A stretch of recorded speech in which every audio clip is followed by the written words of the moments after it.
I keep getting DMs to my white followers. I promise y'all I'm not racist. I keep getting DMs like, I love your content, but I feel like you're fucking racist, dude. After all these hundreds and hundreds and hundreds of years and lies on lies on lies, sometimes I just want to bring the truth back to my people. Y'all lied enough. Not only were we lied to, y'all were lied to about us as well. I'm just here to uncover the truth.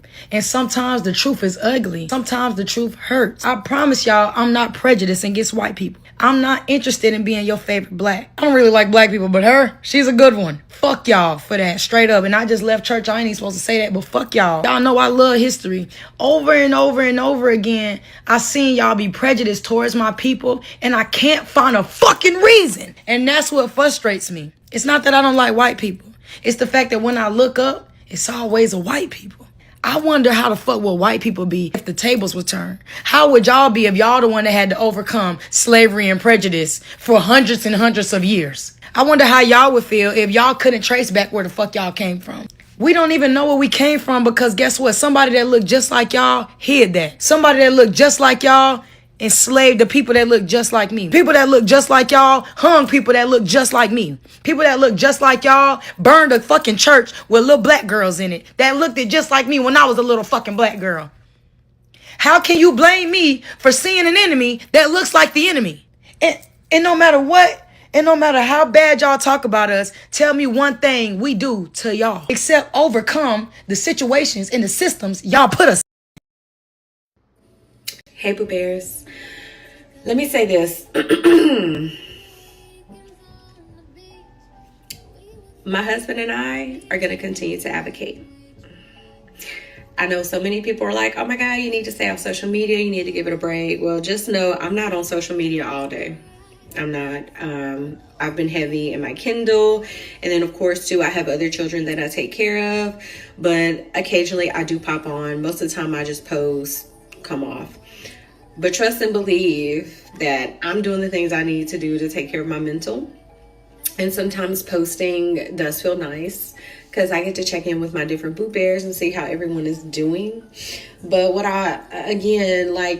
if you have an issue with me advocating and asking questions, I don't think I'm the problem, babe. I think you're the problem. I think you need to take a step back and ask yourself, why are you so triggered? Or what is causing you to be so upset that I am asking for answers? That is it. That is all. Never ask for special treatment, none of that. But there are just a lot of people who's bothered. But what I will tell you is that there are a lot more people who, despite the nasty negative narratives that are trying to be thrown out there, there's a lot of other people supporting me and my husband Elmore, and we just appreciate that. You know, just as parents losing a child, I'm telling you y'all, it hits different. My mom passed away. It's going to be 8 years, and this hurt, I've said this in another video, this hurt is different. This is like a soul wrenching hurt. Like you feel like your heart is just being ripped out. I don't even know if that's even a good way to describe this hurt, but yeah. But I just want to say thank you guys. Like I'm telling y'all, like, thank you so much. Thank you to all the content creators who are using their podcasts, their platforms, all those things to make sure that Nolan's story is going. Like, I appreciate y'all. And I know I say thank you all the time, but even when I'm broken, like, I still need to give thanks, whether it's thanking the Lord for another day, thanking him for the time we had with Nolan, or just simply saying thank you to you guys for just loving on me and my family and your prayers. And I appreciate it. I'm sorry I can't get back to everybody because it is overwhelming, but just know I appreciate you and I love you. And I'm going to go clean up and get my life together. Have a great Sunday, guys. Boom, boom, boom, boom, boom, boom, boom, boom.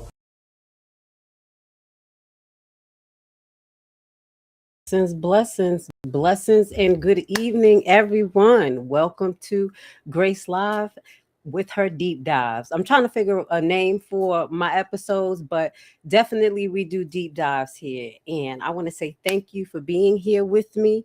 Today, we're going to cook. You see the name of this topic, Who Called the Judge and Damit Bart. Okay, so we wanted to first start off with showing love to mom.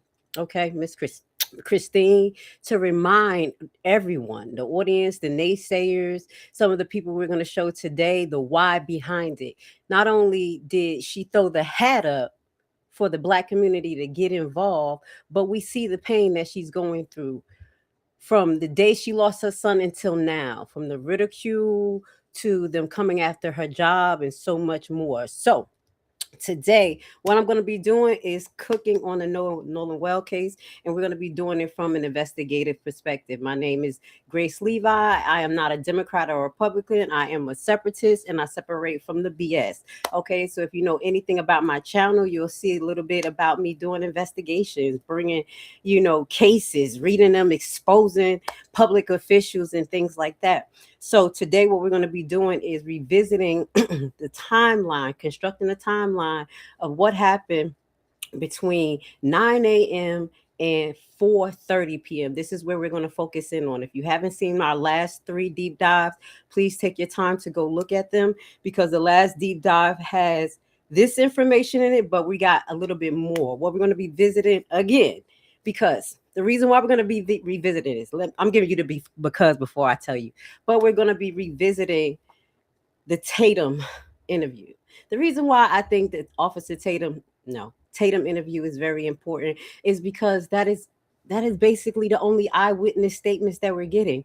Every other statement that we're getting in the public is from naysayers, people who support, legal experts, things like that. But we need to build the timeline from the actual people who was there, the GPS data, as well as what else? We got 2 interviews. We got the GPS data, and also I got my paper right here. I got my paper. We're gonna cook and see towing call. Okay, so today that's what we're gonna be revisiting. But before we do that, we're gonna be talking about some important updates. Now, you guys know I have been saying, as a mother, as a person who has young kids around this age, I figured out what they were doing on that island. They were drinking and they were fighting. My main concern in this particular situation, as I mentioned many times, is what was the safety barriers that was supposed to be set up? Who was the adults there? And a few more questions that we're going to hit right now. So highlighting that there has been some new updates allegedly stating that possibility that Nolan Wells was in a fight. We're going to visit that, as I won't be surprised. But before we get there, we're going to talk about some biases, some direct biases. So the first person we're going to be talking about is Dr. Stacey Turner. You guys already know who she is. She is the pathophysiologist of Mississippi. And we're going to highlight commentary that I have been showing you is from Miss Zoe Wu. Okay, shout out to Miss Wu. Let's put on a Medical examiner in Mississippi has never ruled mysterious black deaths as a homicide. Are you talking about her? You talking about Fatty Damn Patty? You talking about Turkey Neck Tiffany? Of course she wouldn't. Because her father and her granddaddy and her granddaddy before their granddaddy were probably Klansmen. They probably right now still mask up and hang folks. Burn crosses in people's yards, all right? That's where this girl right here come from. You can tell by the collar on her shirt. One thing about it, God sees all. Yes, the same God that y'all think hates us, he sees it all, baby. No matter what you believe in religiously, I hope you all understand that for every action, there's a reaction. And in every belief, there's karma. You reap what you sow, baby girl. If you put it in that dirt, you're gonna get whatever comes out that dirt. This what you put in the dirt, baby. Ain't no telling what's gonna come up out that dirt for you, all right? I just want to let everybody else that looks like these victims and also me, it stops this fucking year. Y'all will not continue to keep doing this shit. Y'all want to move and grab y'all purses and clutch y'all pearls when y'all get around us. Bitch, I'm gonna give you a reason to clutch some shit. No cap, okay? Hey, Funny here. Paris. Let me say Well, this. we're gonna have to keep it real. We're not here to play, we're here to slay. Hold on one second. Let me add something back to the screen real quick. So what we're gonna do is just talk a little bit about, matter of fact, what we're gonna do is talk a little bit about what's going on with the pathophysiologist. Okay, so if you don't know, at the bottom of the video, I do have in the description a link to a petition. There has been a formal petition that has been set against Judge Fatty Patty, and also let's correct that, Judge Ashley Cole and pathophysiologist Fatty Patty. I'm just going to say that. So there has been turn of events that just happened because people are noticing a trend of how can I say, pathophysiology reports that just doesn't make sense. A couple of months ago, we did a live on Trey Reed, the 21-year-old Delta student from Atlanta, Georgia, who was unalived shortly after having an encounter with the Atlanta police outside of the campus. If you haven't seen that, I'll put that video at the end or put a link so you'll be able to see it. So this gentleman was found unalive in Atlanta Park, where a park that he visited many times, but he has videos where he was in and out of the park. So I did a little bit of investigation. If you want to look at that, I highlighted some funny business, but we have not followed up. But what that goes to say, Trey Reed, the Delta State University student, hold on one second, suicide, hold on, Ben Crump, hold on one second. I'm trying to, because I remember this Delta University was, oh my God, give me a second. I'm mixing it up. I'm going to bring you, his name is Cal Basinga. I do apologize. Let's rewind that. I'm mixing these students up because it happened around the same time it's happening to us. Let's correct this. She is connected to the Trey Reed case. I was mixing it up with the Cal Basinga case that took place around the same time in Atlanta, Georgia. I forgot the college, but I know it's downtown Atlanta, and I was giving you the description of what happened. He had a short encounter with the police, and sometime throughout that evening, they started looking for him, and then they found him a few days later. I'm going to put the link to that, okay? But let me get to the corrected situation. That is Trey Reed, 2015, 21-year-old Delta student university that was found hanging from the tree on his campus. Now, what that goes to say, I believe that particular live, I did one on Trey Reed as well, that was remarkably close to the Charlie Kirk situation. So when you look at that video, you're going to kind of see how I kind of like paralleled those two situations when you had Miss Charlie Kirk yell out, how can I say, dog whistles. Give me 1 second. I want to make sure that I'm okay on the long screen too. All right, she had yelled out some dog whistles, and then we had Trey Reed case, okay? And this was connected to our beautiful, beautiful pathophysiologist, Miss Stacy Turner. Next, we have Mr. Cameron, 21 in 2021, following a violent encounter with the sheriff deputy who reportedly knelt on his back and neck. His unaliving was initially ruled undetermined. Later, 3 independent forensic pathophysiologists reviewed the case files and highlighted to the national media that the death was ruled a homicide. That was after 3 reviews, okay? But when she did, it was undetermined. Then we have Danielle Young. Independent reports surfaced showing state investigators initially ruled out suicide, excuse my language, because this is YouTube suicide, but drastically misinterpret the pathway of the situation, leading to a severe distress over the ballistic trauma and physical evidence related to the state's investigation related to Miss Stacy. Lastly, we have Miss Fortune. That's the young lady who just passed away most recently. We're going to add her to the screen. and remind you of her situation. Hold on, because I need to shed some light on this. The chief medical. Give me 1 second, highlighting that this same chief medical examiner ruled her death as well as suicide. Bear with me. I have a lot to show you guys, so y'all gonna have to just deal with me trying to get everything on the screen for you and remembering where is that occur. So just bear with me. I hope you guys are having a great day. And I don't want to bring tragedy to you guys, but we got to bring the truth. Let me see where our clip is at. There we go. Let's put it on the screen. Okay, y'all. So everybody's talking about 29-year-old Miss Tasia Fortune, who was found hanging from a tree behind a vacant house in Jackson, Mississippi. And the thing is, with all the stuff going on with Nolan Wells, we get news like this, and it's sending us over the top, because we know she didn't hang herself. We know she didn't hang herself. Somebody lynched her, murdered her. And we need more and more people in an outrage about this. We need more and more people talking about this.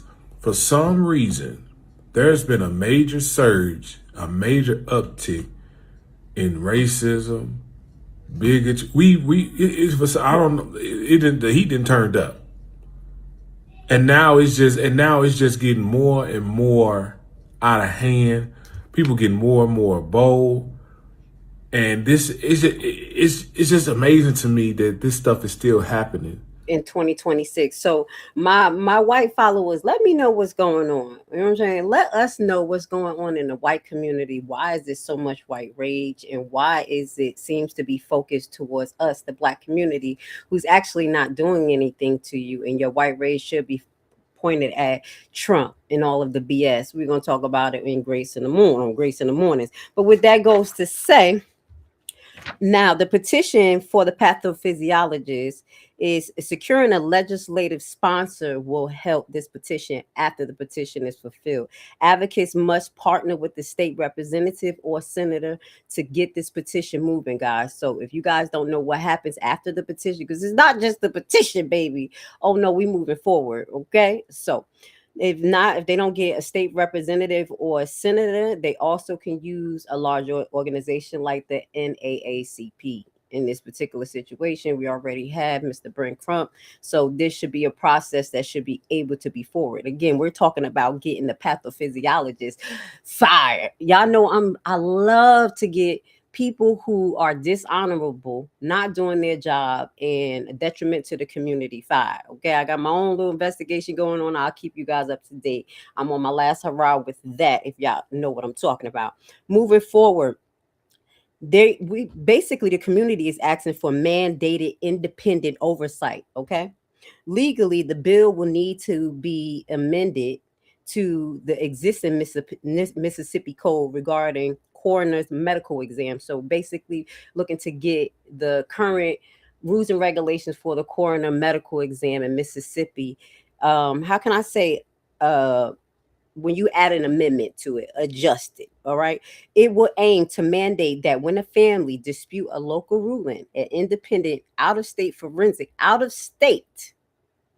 forensic review it automatically triggered before a final death certificate is issued, which would save the family money. Again, if you don't know why, the why behind everything is happening is because they're not being transparent. Again, they already said that there was no foul play in the beginning. And yeah, it's a whole lot of factors in here that we're going to bring up as far as possible political ties. Okay, so this is the first one that I wanted to highlight, was a little bit about Miss Stacy, Miss Fatty Patty. Let's see, can we put her on the board? Shout out to Miss Wu. Shout out to my Zoes out there representing. Yes, she is Haitian, and she didn't even know she was Haitian until she got her DNA test. She sounds just as black as all the Black Judah, right? She thought she was. Shout out to Wu Breezy. Now, this is who Fatty Patty is. So we already know that is a petition against her, and we're going to be keeping our eye on that. Next petition, let's replace that and go to Miss Ashley, the judge. Miss Beautiful Ashley. Okay, let's get to it. Hold on one second. Make sure I have all of my information together. We have a lot to talk about. All right.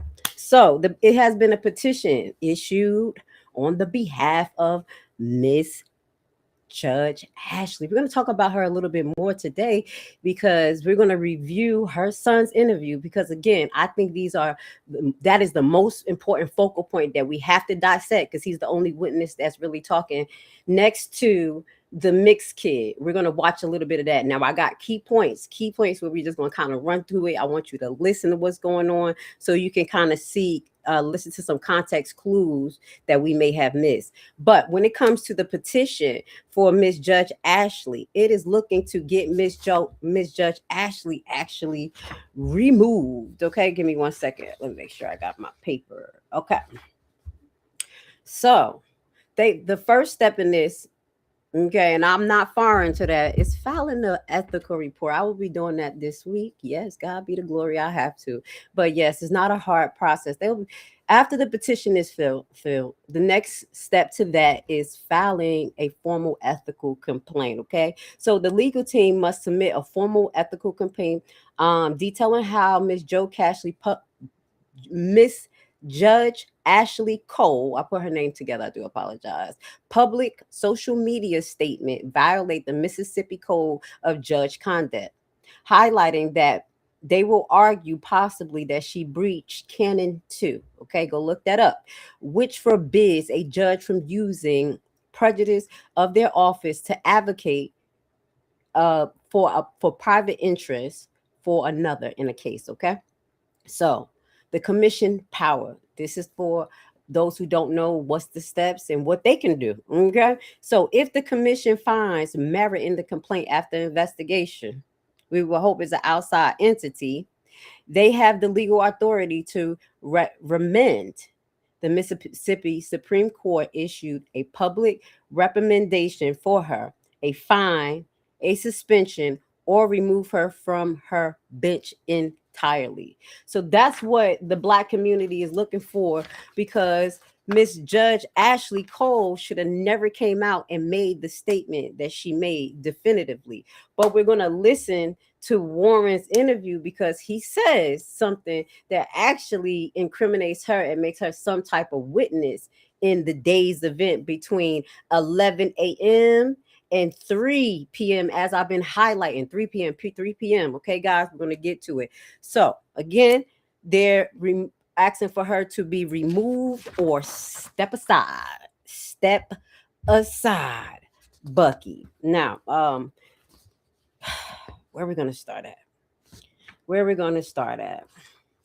Let's get to looking at again Tatum's interview with Warren, and you're going to understand why I'm revisiting this. And we're just not going to watch it like how we watched it before. We're going to watch it in like clip by clip at time frames. Okay.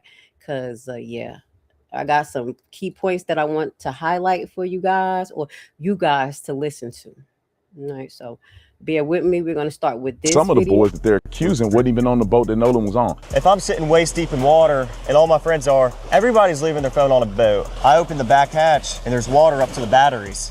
And that is obviously not good. Nolan decided to stay on the island with the girl that he was with. And the girl is a witness to that too. Yeah. All right, we're in Mississippi right now. We're getting ready to recount the exact path that the boys took, also with Nolan Wells, from where they docked the boat at all the way out to Horn Island and back. The boys are going to explain to me exactly what went on, how many people were there, how many boats were taken out, which I think the world is going to be completely dumbfounded when they realize what the truth really is, because the lies have been pervasive. So we're right here where so we're going to start right there. We're going to get to 3 minutes in the broadcast where you hear Warren starts to talk about his account of the day. Okay. And I need you guys to start listening closely to some of these context clues. Okay. you look out right here, just so you guys can get a perspective. You have the Horn Island here, but I want you guys to put this in your mind what this was like on that day. Hold on. No, let me correct. This is Officer Tatum explaining what it's like out there. And then in a few minutes, we're going to get to Warren's statement. So let's listen to Officer Tatum explain how, what Horn Island looks like, because in part 5, we're going to get more into that in detail. We have boats 2, 3, 4 deep from way down there where you can see all the way through here. You have thousands of people on this island, probably 2,000 people. So this wasn't some abandoned, secluded island where nobody's at. Obviously, this is a Monday. So what you hear Officer Tatum trying to get through to the people, that it was thousands of people here again. Now, this is a narrative that he's pushing because all of the weight is going on the boys. We addressed this already, but since it's thousands of people here, we have to highlight that thousands of witnesses are there and someone had to see something. Let's get to our next point. Line up based on what I've seen and what I've heard from people that live here that were involved in this situation. This is where the lie started. People were putting out on social media, knowing that they're lying, that this is what it was like on a day that Nolan and his friends came out here to Horn Island. And if it was 4 or 5 people and they came out here and Nolan was with them and maybe it was a few people out here like it is today and Nolan came up missing, then maybe it would be suspicious. But they didn't take the time to give context to the people because they're evil and they're liars. Yeah, because we're evil and we're liars. Now we're going to get to Warren, okay, and his account of things. Flat out lie. And I just want to give you a heads up. All we do here is focus on the facts. I will give you some of my opinion, but as you see, I just broke down what will happen after the petition. So expect that type of information from me, because they're saying that we out here just throwing information out, would have, could have, should have. On these videos that I do for you, we're going to be revisiting some things probably over and over and then hear things different. But again, I think it's very important for us to hear things that was released in the beginning and start to see the change, a sequence and event as we keep revisiting what we know is facts. Okay, not just our opinion. Is there anything that you want to say, you want people to know about this whole experience? Yeah, I mean, from someone, if someone's not from here, it's kind of hard to understand, where the island drops off and how the island works. But, there's plenty of people out here, especially on the 4th of July, this is where people come out to celebrate. And I mean, if you film the water, you can see right here, Brandon, where it drops off. I mean, you can see literally where it drops off. So, I mean, it goes from about waist deep water right there to neck deep. And then it drops from neck deep all the way to like 17, 20 foot. Now, pay attention to those details, because in later interviews, he's going to highlight where they were parked at, as well as I'm going to call him the mixed kid. We're going to watch a little bit of his interview, and he's going to talk about his day, because it is kind of important. First, I was like, oh, he's not important, but he is important, because you're going to hear the mixed friend say that he was actually with them from 11 a.m. all the way till 3, allegedly just before he had the fight. Now, again, I'm highlighting that it was several fights going on this island. So to say that this was a joyous event and every year they go and have fun, I think they've been drinking for 6 hours and fighting. But I'm gonna move forward. I'll get out of my mother mode. I mean, we weren't even a quarter mile out the island, and when we were leaving, and I mean, it was 30 foot of water. Yeah. But I mean, if we're walking towards the east right now, but if you So that's when he talks about the position of the boat when they left. I need you to pay attention. So this is kind of abstract. He get a little bit more details, but then we get more details from actually the GPS and the sea tow call time frame, and a little bit from the friends. So let's move on into this next clip. See, we're making our way faster than what we did before, because I had to rewatch this and get the important clips from us. So here, he talks a little bit about the phone situation. And again, we highlighted this. it's a little ridiculous for them to keep focusing on Wi-Fi, things like that, because the average person or average phone can take a picture just regular and store it. A lot of us sometimes, if we don't have service, we're gonna snap some pictures, save them, and re-upload them. What I'm thinking, from my opinion, from what I heard from Miss Christine, his phone was wiped out. She would, I think she would have told us or mentioned like it was some pictures other places, but not on the Snapchat for some apparent reason. And I'm just worried about that. That's not what she said. But again, just a little bit about him talking about the phone, and then he talks about the boats, and he goes into a little bit of the issues of the boats. And we're going to listen, because Warren is the person that Damit Bart and his lawyer should be going after. Because don't worry, we're going to be bringing Damit Bart into this, because we know his lawyer is head hunting for content creators. But baby, I don't know about this one right here, because all we're going to do is present the facts, and we're going to remind you how your client got involved in this particular situation, because it's a little ugly. It's not even weird. The way things are panning out, it looks ugly. Time and like no one has their phone though usually. I mean, unless you're crazy, I'm not walking around with my phone in my hand. They've been walking around Horn Island, How many people left the phone on the boat? Was it just his phone when y'all left, or right, did other people have phones on the boat? Absolutely not. Like there was at least, well, I rode out here on a different boat, like I told you, and Now, and this is what we need to pay attention to. As Officer Tatum mentioned, as the photos mentioned, it was hundreds of boats. They had at least 3 boats with them lined up together, and that is verified by Warren and by the mixed friend. Okay, so it should be at least 3 vessels that people are paying attention to, and the surrounding boats that were watching in the area. I'm not watching Nolan, but watching the event. Everybody looked like they were packed on top of each other. So let's just fast forward on this particular part, because in this part, what really got me is this. And that's why I say the hill has eyes. And he says this. He says it. We'll go back. I think we'll talk about the island and things like that. But he says it right here. Let's get to it. Hold on. There we go. Like on that day, right. And hopefully people can understand what the truth is, right. and make their own decision on facts. Right. I mean, based off people. There's not a lot of people that are from the Mississippi Gulf Coast that don't understand Horn Island and don't understand the way boating works. And boating is a tight-knit community. I like to fish a lot, and there's everybody. A lot of people know a lot of people. Everybody knows everybody. I know a lot of fishermen on the Gulf Coast. They know me and my buddies because we like to go in the water all the time. I mean, that's what we do in the summer. And I mean, a lot of people from the Gulf Coast know the truth behind, you don't take your phone out the boat. The little facts. So what I want to stop at is to highlight that they're a very tight-knit community out there, and everybody knows everybody. One of the things that I had to clarify myself was, how did Nolan get on this island with all of these Caucasian people, and then he had another set of Black friends somewhere else?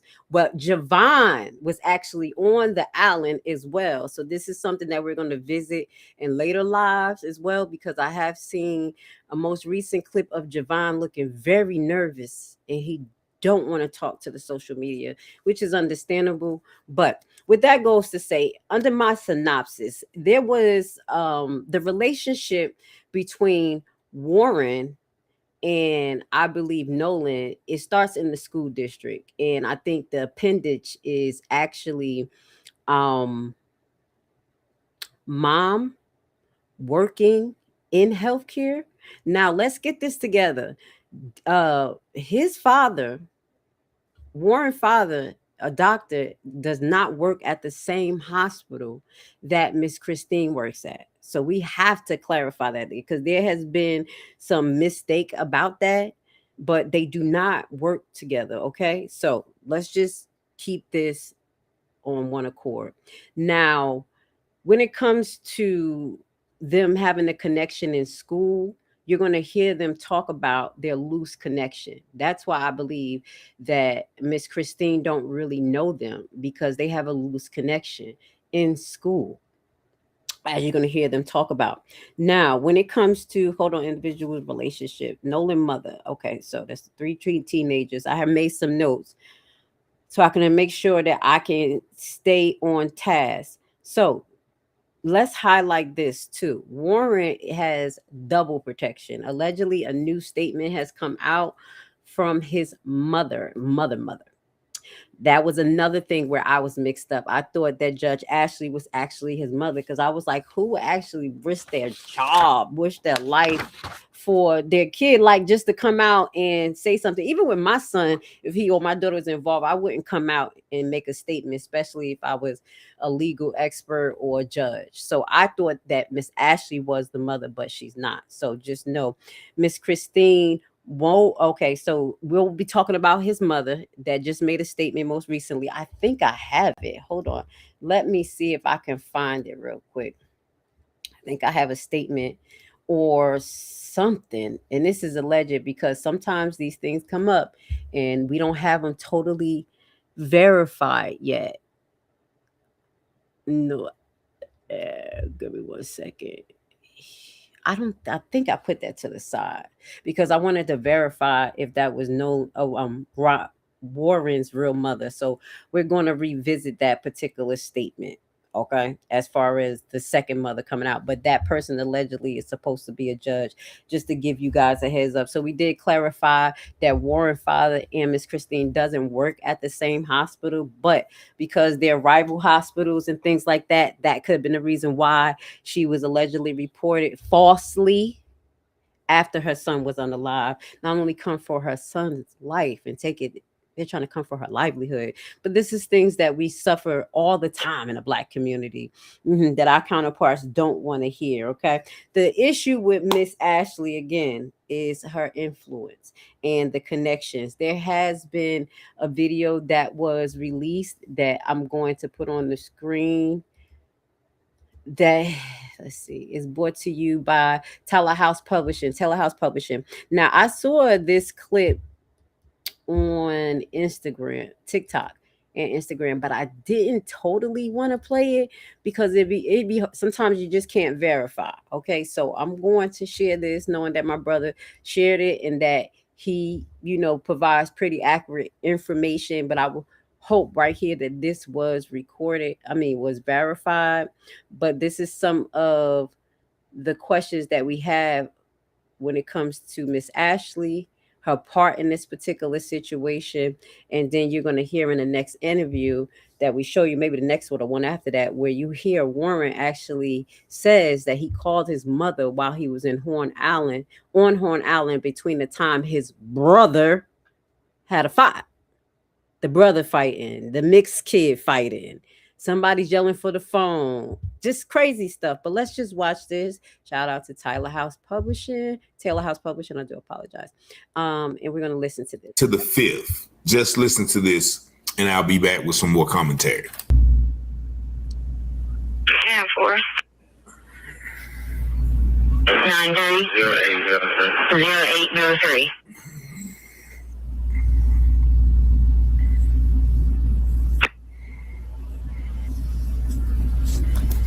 Negative, we're en route to the judge's house now. Negative, we're en route to the judge's house now. You said y'all are en route to the judge's house or from the judge's house? En route to the judge's house. Asking for I keyed up on you. Appreciate it. 10-4.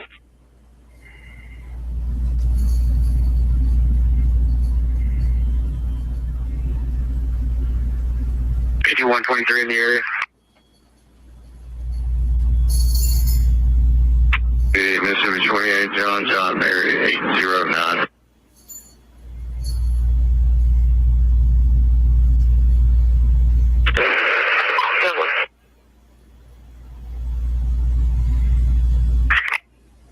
So in this particular clip, it is allegedly a clip highlighting the police going to her house.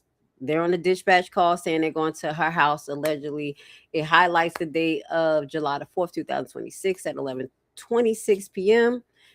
to 11:56. I don't know if this is a true recording. This for information, educational purposes only. But this can't. If this is true, this is one of the other reasons why the public is very, very skeptical of Miss Ashley Cole. Okay, so now what we're going to do is get into that next interview where we're going to highlight a little bit more of Warren's relationship, just key things that he says that makes me say as well as the time frame of the events, and that's what we're going to revisit. And the reason why we're revisiting, because it's very important, because this is the only witness that actually talked. It is. It's the only witness that talked. Anybody else talks on his behalf, his lawyer, their friends, me, you, it's not credible. So it's Warren, I'm gonna ask you some very pointed. So with him, this can be used against him in court. Okay, so this is why it's important. So let's get to it. Warren speaks about his relationship, and there's some key words that I hear that makes me say, okay, and makes me really like understand that there is a social distance between who Nolan was and the role he played with these friends and my buddies slipped up and said, "Damn it, Bart." Questions. I mean, just straight out. The first thing I want to ask you is, did you kill Nolan? All right. Is this He always had a smile on his face. He always had something good to say. I've never seen Nolan get in an argument with somebody and say bad things about someone. You know, there's a lot of people that talk crap nowadays, and Nolan was never that person. Sweetest soul ever. And I mean, I had a great relationship with Nolan. I've never got in an argument with Nolan. We were super close, and I've never said or will ever have anything bad to say about him. Now, when I was watching this before, guys, if y'all don't know, I'm filled with the Ruach. I'm a Hebrew and I'm Levi. And when I was listening to him, something really came over me. Like he has a sense of sadness or a sense of guilt or something over him. And this is why you may see the new change of events where not only did his father put $50,000 bond, but then the guilt comes in where we need some defense money, allegedly. It's not allegedly. This is what Warren father is doing. That's a little weird. $50,000 to help solve and some defense money. Yeah, that's really out of pocket, but that's kind of what I read from him, like his mannerism. But that's just me looking from a spiritual perspective, not from any other perspective. So let's go on to what he talks about happened on the 4th. We're gonna get to it and pay attention to the keywords he says. Did you hang out often in this fashion? And then I want you to then walk me through 4th of July this year when the incident happened. Okay. You know, being from the Gulf Coast, there's a boating and fishing is very, very popular. The 4th of July, every year, my friends and I or my family and I are out on the water. I mean, that's the one day is guaranteed everybody's going out. And that's a known thing. Everybody's trying to get a ride out to Horn Island, or, you know, people go to Ship Island, but most of everybody from Ocean Springs and the Gulf Coast go to Horn Island. And, you know, we went last year. Nolan was on the boat with me last year, and he was, I mean, this was a common thing. My friends go on the boat when we're home. Very, very common. That's what we like to do. My friends like to fish also, and like to go on the boat. Not just fishing, but like to go on the boat, like to go on sunset cruises, like to do it all, you know, on the water, you know. And I mean, Nolan loved to do that too. I mean, he was not like he was just like everyone else in our friend group. He loved to go on the water and, you know, have a good time with the guys, and that's what we did a lot. But 4th of July, everybody was out there. Like I said, like Nolan was always trying to go on the boat, trying to go out there with us. And Nolan, now you hear that. Nolan always was trying to go on the boat. He was always trying to go out there with us. Now, when you hear that, I know you're like, oh, she's reaching. But I listen to context clues, because as a nurse, that's how I could kind of tell a relationship between people, what's going on. And then I can get a sense of abuse too as well, you know, or a sense of separation, because we do have to monitor keywords, behaviors for signs of abuse. So that's what I'm listening to, the kind of degree of separation where he talks about Nolan wanted to come with us. You know, we're always on the boat, and, you know, anytime you get a chance, we bring a Nolan with us. like he's a tag along. He was always welcome. So that kind of will highlight the possibility if something did happen to Nolan, why everybody else will kind of garner to stick together versus just telling the truth, because Nolan may have been not only the black outcast, but just not their regulars. Nolan was always out there with us. And but started 4th of July, you know, my buddies and I had talked about this week's upcoming, you know, everybody's very, very excited for the 4th of July from down here. Like it's a big thing. It's a big deal. Now, this is where we're going to have to highlight right here. But we're going to have to highlight this. Can I add something else to here, y'all? Let me see. Can I add a photo? One more photo. We're going to have to add a photo here. Let's see. Damit Bart.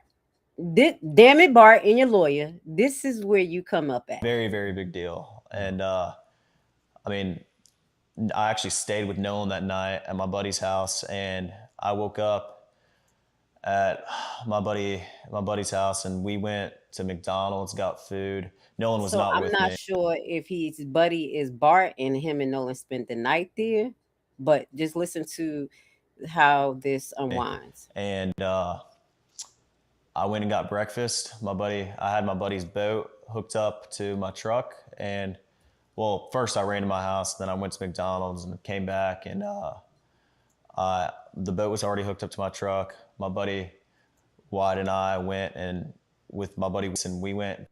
So at first I got confused. Like my buddies, he called it Wyatt, my buddy. No, he called his buddy Wyatt and him. It's 3 people, which I believe is Damit Bart. Topped the boat off, loaded it down with ice, and just got everything ready. Then Wyatt went and put his smaller boat in the water, which is the Palm Beach. He's an 18-foot Palm Beach, and I drove the boat from Fort Bayou Boat Launch to my buddy's grandparents. To his buddy grandparents' house. So Wyatt is already there, and then they drove to his buddy's grandparents' house. And that's where we all planned to meet up that day. And you say we all, who you talking about? You, Nolan, or Nolan, and how? Who is his buddy and the grandparents? Is it Wyatt? He may mix this up. Is he talking about Wyatt grandparents? The same grandparents who has a CTO account and called to stop them from getting help? And we have to, when we listen more, we're going to see that Bart was in this from the beginning as far as the series of events. So to his lawyer who's trying to figure out why everybody's saying, damn it, Bart, not only because that was said in the audio that we're going to re-listen to nice and clear, but what Warren says. People are going to meet you guys there. We had roughly 20 to 30 people coming on 3 separate boats with us. And so we were all following each other out there as one big group. You know, it wasn't just me and Nolan. And so he's talking about numerous people. So again, I can understand why, you know, Tatum is trying to catch on to an angle. Come on, if you bias, you're going to try to catch on to whatever. Like, oh, no, it wasn't them. It's a lot of people. It was a lot of people out there. So a lot of the things that has happened out there, like the fights and everything, we should have a good report of it, honestly. So let's get to this part. I think he talks about that he's going into the thousands of people who's there. And then he goes into a little bit more about Bart. It's the most popular day to be on the water on, you know, throughout the entire Gulf Coast. I mean, everybody and their mom is on the water on 4th of July, you know. There's no telling. I mean, roughly probably 2 to 3, maybe even 4,000 people out there.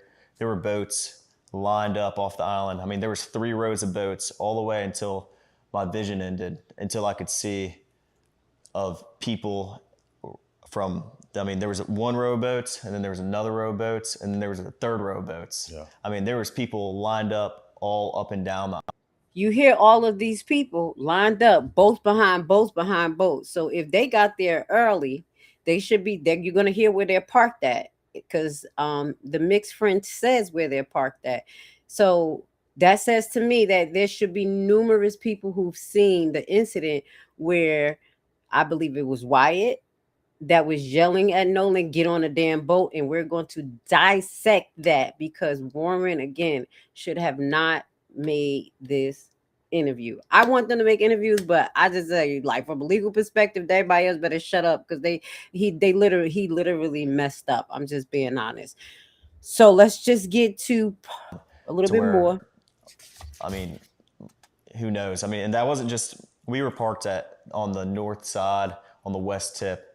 It wasn't just there. I mean, there's tons of people packed out on the south side and on the east end and in the middle of the island. But just where we were, I mean, there was easily 1,000 people. It wasn't just us. Let's go back a little bit. I want to go back to you. It's a great day to be on the water. Hold on. He's going to get to Bart now. At the dock, again on the boat.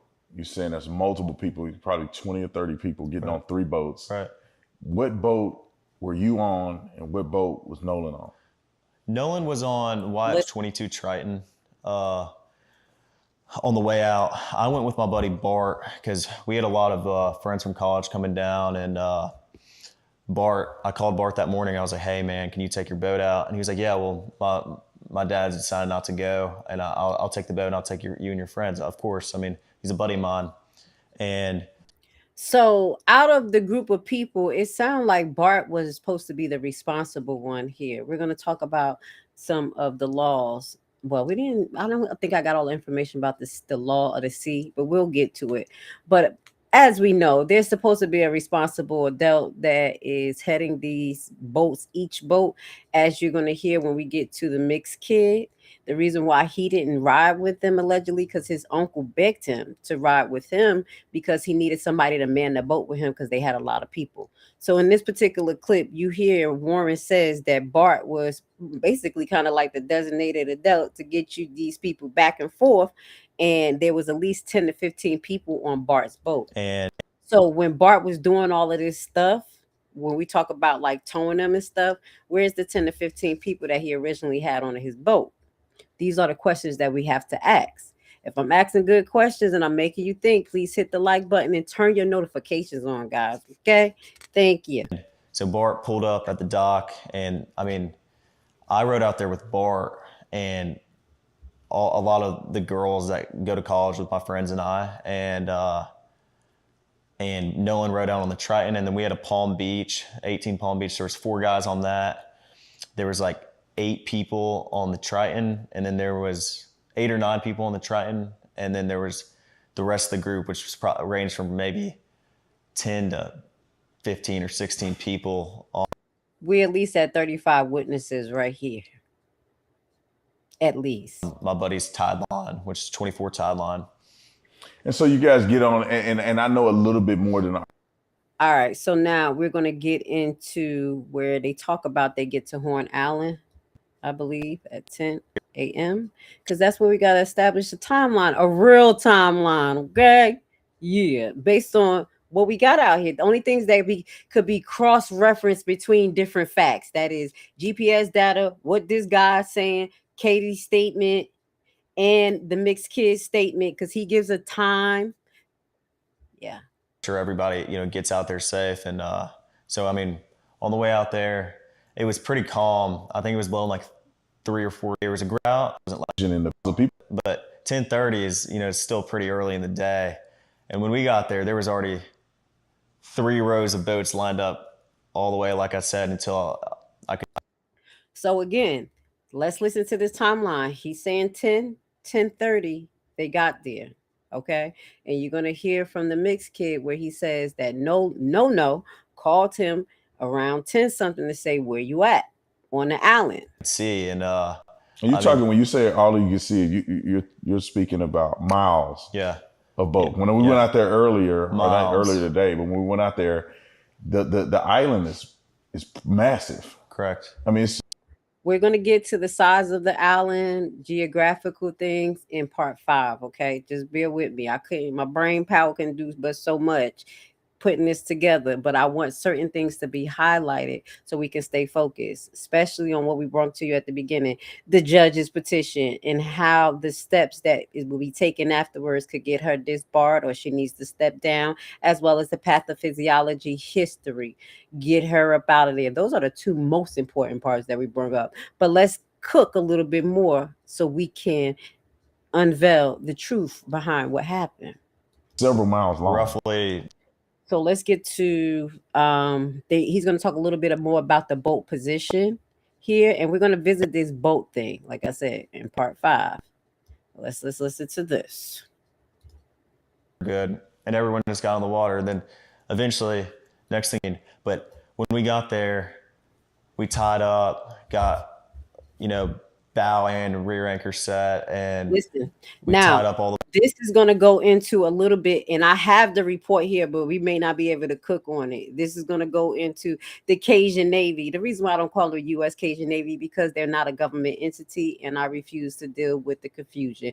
The Cajun Navy has their own timeline and things and their perspective about the level of the water, but he's going to tell you exactly where they parked and how that level of water reflected off of their body. Boats, made sure they were good, and everyone just got on the water. And then eventually, next thing you know, it's our group, and then, next thing you know, there's 50 other people around us, and then it just grew and grew as the day came on. And, that's just how it was. Everybody's drinking, it's 4th of July. Everyone's just trying. 6 hours of drinking in the hot sun with young kids, with some adults present. Okay, let's just get to that part real quick. Okay, before I think the part where he talks about how deep it is, it may be in here or the next one, but he does talk about older adults in this clip. Kind of enjoy themselves, and it's a big party, basically, big party. Yeah, so y'all pretty much having a good time. Just like anybody would imagine, 18-year-olds, probably 20-year-olds, college students, out on the island, women. You probably had alcohol, so y'all having a good time. Yeah, of course. And so where's now probably had alcohol, Tatum. Y'all see how I'm not even honing in on Tatum nonsense? We here on the facts only, okay? But probably for them, but definitely for Nolan, right? Where's Nolan in this? You guys out there, the friend groups are out there, 3 boats full of people that came out there that seem to be the closest friend group. Right. Where's Nolan in this in comparison to where you and others are at? Well, I had a couple conversations with Nolan that day, and I talked to him and a couple of my other buddies. They are in a group. I was not focused on anyone solely, like looking and pointing anyone out, because there's so many people out there. I was talking to my friends that I haven't seen in a while from high school. I was talking from people I knew from college. I was talking to, everybody my age, and even people older than us. Even people older than us were what? Even people older than us was what? Are y'all listening? Even people who are older, give me my clip. Let me read why I was acting all weird. Hold on, I'm trying to. Even people who was older than us. Let's play that one more time. You know what was happening over here? It was older people there. There's so many people out there. I was talking to my friends that I haven't seen in a while from high school. I was talking from people I knew from college. I was talking to, everybody my age, and even people older than us were, over there. It was just a regular thing. We're all used to this. We've been out to the islands before. My buddies don't just go out to the island on 4th of July, but they go out, every weekend. And I fish the islands. I don't just, fish around Horn Island. I fish around Ship Island too. So I'm very familiar with the islands. And I feel like it was just a big, I talked to Nolan, and, Nolan was drinking. Everybody was drinking, most of everybody. And Nolan seemed completely fine every time I talked to him. We had just regular conversations, and Nolan was making me laugh. I had a couple conversations with Nolan and Javon, Nolan and my buddy James. So remember, Javon was there throughout the event, and someone named James. You guys can put me up on James, okay? I'm putting some of y'all comments up there because I probably won't be able to get to it right now, but we're going to finish cook. So are we getting a little bit more details on the insight of what was happening that day, how things kind of set off, how many boats was there, what he was seeing? in detail the time he got there, which was probably around 10:30, 11 o'clock or so.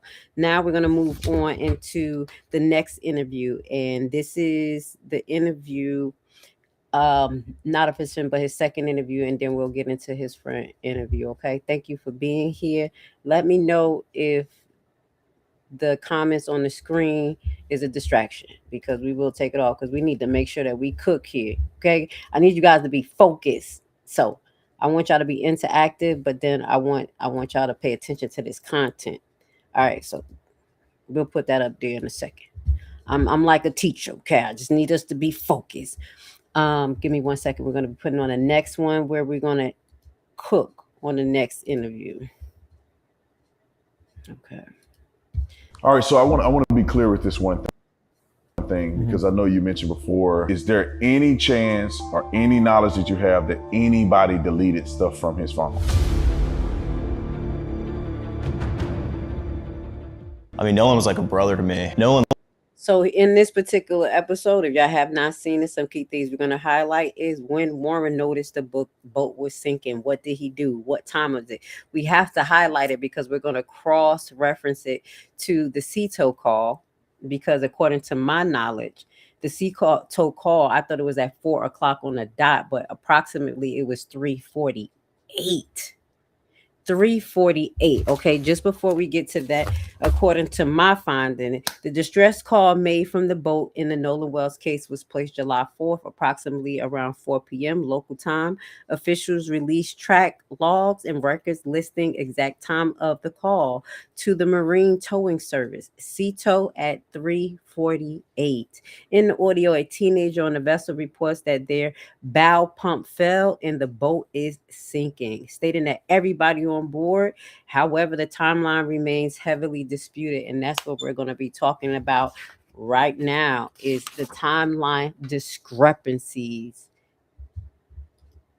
Lit up every room he walked in. 4th of July, everybody was out there. Nolan rode out on the Triton, and then we had a Palm Beach, 18 Palm Beach. There was 4 guys on that. The rest of the group, which was ranged from maybe 10 to 15 or 16 people on my buddy's tie bond. Yeah, so y'all pretty much having a good time. And then you guys get ready. That tie bond is Bart's, okay? Let me remove Bart off the screen before his lawyer be mad as hell. Did we cook up Bart just a little bit to remind the lawyer of why Bart is actually being called out? Thank you, Warren. Because nobody knew of Bart until we heard of Damit Bart.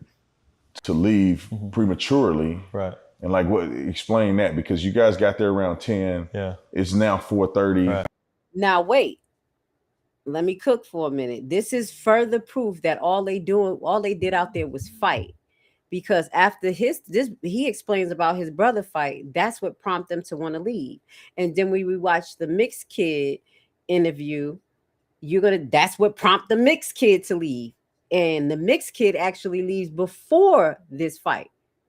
Okay, several fights with adults on the island.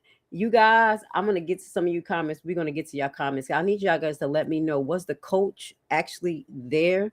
Because I didn't get a chance to pull any, facts behind that. But allegedly, it was said that the coach actually saw Nolan, talked to Nolan that day on the island, and he was good. My thing is, damn it, coach. You there and they all fighting and acting crazy. I know you ain't want to be there. Ain't no mindful adult in their right mind want to be around a bunch of teenagers fighting and drinking. And I would not be comfortable with 18-year-old, 19-year-olds drinking. The spirit of judgment be raging off of me. I'll be sitting there just like this, sipping on my wine because I'm an adult looking at the shit. We gotta go. I gotta go. So let me know, was the coach actually there? Because we need to hone in on what adults was there that allowed this to happen. There's several fights between 11 and I'm going to say now 3 p.m., 3:30. People are still out there partying and Correct. They're having a good time, but something happened to where it necessitated you guys to get the boat up and running. Can you explain that? Yeah. So I had a girl come up to me and say, hey, your brother just got in a fight. And obviously I have a younger brother, and that's who she was talking about. And I was freaked out. So I walked over to the beach and I I didn't walk over. I ran over. I made a beeline. I didn't talk to anybody. Put my drink down and walked over there. Right. And my brother was kind of angry, and there was a lot going on. But Seesaw, I saw that last comment. He said, "I want to know why we are the only seeing people on the boat and not people who were there." So we are. What you say? I want to know why we are the only ones that seeing the people on the boat. I feel you, because nobody else is talking about them. We have the other, just the sidebar, we have other content creators, other discreditors, big profile YouTube pages that's talking about everything but the facts. They're showing the picture of all these people, but they're not saying who's this, circling that. You know what I'm saying? So I'm with you, Seesaw. It's not weird. It's the concept that I always throw out to make it make sense to me. Justice or just us? You know what I'm saying? Figure out who us is for the moment. It could be all black people. It could be the white trash. It could be the people who just standing up against the system, who used to work for it. Which one are you? Pick which side. I'm just going to the sidebar. Okay, let's keep going, because I want the audience to understand that this is, to me, the way they're handling a racial-based issue, but it is a power-based issue. It is a them, us, a have and have nots. Remember, my Caucasian Americans, they did eugenics on you guys and treated y'all just like us. I just got to remind y'all, okay? Okay? The revolution will not be televised. Let's finish listening. Someone was getting pulled away. I don't know who it was. And my brother was like, "Oh, I just..." Back to his fight. If y'all didn't, because I started talking for a long time. This is his brother fight. And this is what prompted them to actually start to want to leave and notice that the boat was allegedly sinking. Got in a fight, and this guy punched me in the face, and I punched him right back, and then went to the ground, and my brother put him in an armbar. And was Nolan involved in any of this? Absolutely not. When I was over there. Okay, I'm sorry. I had to stop. I just got back like I pushed the button. He's like, he punched me in the face, and I punched him right back. It was chaos. Who lives like this? Who lives like this? Jesus Christ. A bunch of younger guys like my brother's age, and I mean, Nolan. I never saw Nolan over there. Wow. Absolutely not. And I'm not gonna say it. But okay, sorry, I just lost my train of thought. So you get. Look, I lost my train of thought too. Warren. You know why? White on white crime. That's what y'all was doing, beating on each other. I just had to say it. You get ready to go. There's an issue with the boat. Okay, yeah. And this is well, what yeah, this led up to that. That's what I was saying. So okay. The liquor messed up his mind too, y'all. Fight happened with your brother, or a little scuffle. Uh-huh. I'm assuming that it was cleared up. You're right. You got your brother out of that situation, and then how did you find out that this boat is sinking? Now he goes into some details about looking at the boat sinking. He goes into the battery, blah blah. We're gonna go back into that, but then I want you to come on. I'm gonna put it up there one more time so he could be mad at me. Hold on, because I'm just trying to figure out why somebody talking about they trying to sue people when you got my man right here keep calling Damit Bart. Now this is when he brings Bart name up again. Okay, let's go. Let's watch this real quick. Okay, I got the timestamps. I ain't playing with water today. So I mean, we're all freaking out. All of our, we're not focused on anything else other than the boat. Well, then, eventually, my buddy Bart on the tide line is like, "I'm gonna pull y'all out to where we're out of all this, all." So y'all hear where he talks about Bart in the beginning. This is at the beginning. So let's just go back where he's talking about the boat issues. I want to highlight that he talks about Bart being there at the beginning of the boat issues. So if the boat right there, when you got to the boat and you noticing that something's going on with the boat and Bart is there. Okay. Bart is there. Why the hell did you call Cito at 4:00? How? I'm getting ahead of myself. How did Grandpa Jerry know to call to cancel Cito? I'm getting ahead of myself. Do you see what I'm saying? Damn it, Bart, you was there from the beginning. So all that cease and desist, don't say your name. You were there. This is what people do when they're asking questions. whatever. We've never denied a waste card in America. We're about to literally take y'all to the international realms and call genocide. Keep fucking around with Black America. I don't know why y'all think that we can't talk about the things y'all did to us. What the hell is wrong with you? Just cognitive dissonance. My thing to white America, you're gonna have to repent. It's no way that you do a whole bunch of negative stuff, evil, diabolical things, and nobody in your family have to repent. That's called generational curses. That's the spiritual realm. That's what God said. Even when he forgives you, the sins of you will fall on your kids. This is what the Bible said, until they repent and the curses is off your generational lines. So I know that you think you're in high positions and you could just say and do what you want, but you're not the creators of the world. You stole a lot of the things that you have control over. You lied and you manipulated to get in control. And right now you're in charge of destroying the planet. So I really think when you come to this platform right here, get a little humble, because I know history, baby, and I will take it back to biblical. We could get to genetics, anything you need to know to realize your position, because all of that tricknology doesn't work here. I'm going to tell the facts. And I don't mean to disintegrate my Caucasian brothers, but the way you come off is that no one could even really show you love and concern by the way you are. You cut babies out of our stomach, use our skin for shoes. Abraham Lincoln used his slaves' teeth. That's just the bare minimum of some of the things that your ancestors used to do that you don't want to talk about. Literally cut our skin, put molasses on our skin, and have us outside in the burning sun so the bees and the animals could get us and the dogs and things could piss on us. Let me start talking about history. Race card, what? What's in our DNA is in yours, and it's a whole lot of hate. So shut up when you on my damn live. That's why I don't look at the comment. Let's go. Yes, biblical. Go research that. All you have to say, if I don't give you a Bible verse, because I actually read Bible stories, be like, did God ever say this? And I promise you, Google will take you straight to all of the verses in the Bible verses. That's all you have to do. That's and Google's not racist, white America. I know you're starting to notice that Google and Chat GPT is telling y'all too much of the truth, but baby, you need to listen. Moving forward, I'm not looking at y'all comments because the racist people come in here and then I got to eat their food. To my other Caucasians, y'all know what it is.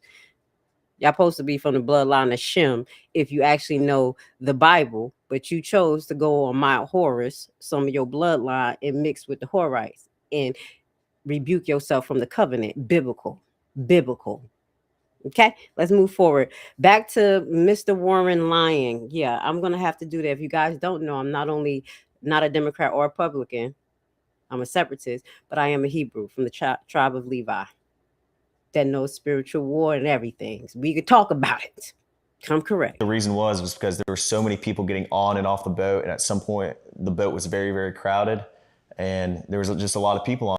So this is Warren actually talking about the battery issue, the boat issues, okay? So let's just listen to it a little bit more in detail, and he's going to talk about Bart pulling up on them, because Bart must have been following or something. Let's listen for a few minutes, and I'm going to shut my mouth, okay? So that it drags water in, and eventually, I think over time, we were out there for a couple hours. The boat just started filling up with water. So I popped the starboard side hatch, and the battery was completely underwater. And so the motor wouldn't trim down. I mean, my buddy would go to trim it down from the console, and it'd trim down, and then it'd come right back up. And so Wyatt's trying to throw a rear anchor, so we're caught. And so these are some of the questions that I do need to ask y'all guys, though I don't get distracted for long, about the anchor situation, the battery being overflowed, being pushed down into the water, the trash in the bill. We're going to get to that in part 5. Okay. But again, I want you to listen to Bart names being brought up again so his lawyers can understand why we are talking about Bart. Okay. You can't get sued for slander when you're just letting Warren speak. Duh. He's, yelling at people. Everybody's kind of freaking out. And eventually I'm like yelling at other people, trying to tell them, calm down. Like, the boat could possibly sink, and I'm not paying attention to everyone around me. I was paying attention to my buddy's boat. And that's what all my other friends that were on that boat were doing, trying to solve the problem. So You're on the boat now. The water is getting up to the point where the boat may be disabled to where you couldn't get it out from Horn Island. So what happens after that? Wyatt jumps to the water, tries to throw a rear anchor, and my buddy Meyer, you're sitting, looking, trying to pull trash out the bilge, and the bilge is basically a pump that pulls the water, the excess water out the boat. So the bilge was failing to work. So any excess water was just sitting in the boat. It wasn't getting pumped out.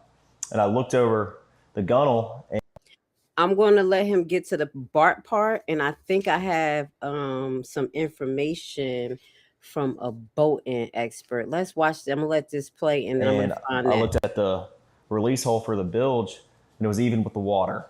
So, I mean, we're all freaking out. All of our, we're not focused on anything else other than the boat. Well, then eventually my buddy Bart on the tide line is like, I'm going to pull y'all out to where we're out of all this, all this chaos. Because we left at 4:30 and there were still just as many people there, if not more. So highlight this, write it down, take a picture. You know what it is. He said we left at 4:30. Write it down. Everybody who say we race baiting, I'm a victim, write it down, because we deal with facts here. Because if you ever in court with Grace Levi, I'm going to eat your food. 4:30, write it down. When we got there, I mean, probably around the same amount. I mean, it was crazy. Like, there was a lot of people. And, I mean, eventually Bart pulls us out. Bart pulls us out. Defamation, my black booty. Okay, he said it, not me. So Bart was there from the beginning of when the incident happened, shortly after his brother had a fight. The Epstein kids out there wilding, the Allen boys out there fighting, and Bart trailed the boat. So what I'm thinking is, for the first few half a mile or part of that half a mile, they were moving very slow or something, and then all of a sudden at 4:30, you're going to see the mile per hours increase. And that's in the video that we're going to, not the video, the picture that I'm going to show you from the news broadcast, because it talks about the speed increasing at 4:30. Okay. Remember, the call was placed to Cito at 3:58, around 4 o'clock. This is from all the Google generated information that I have.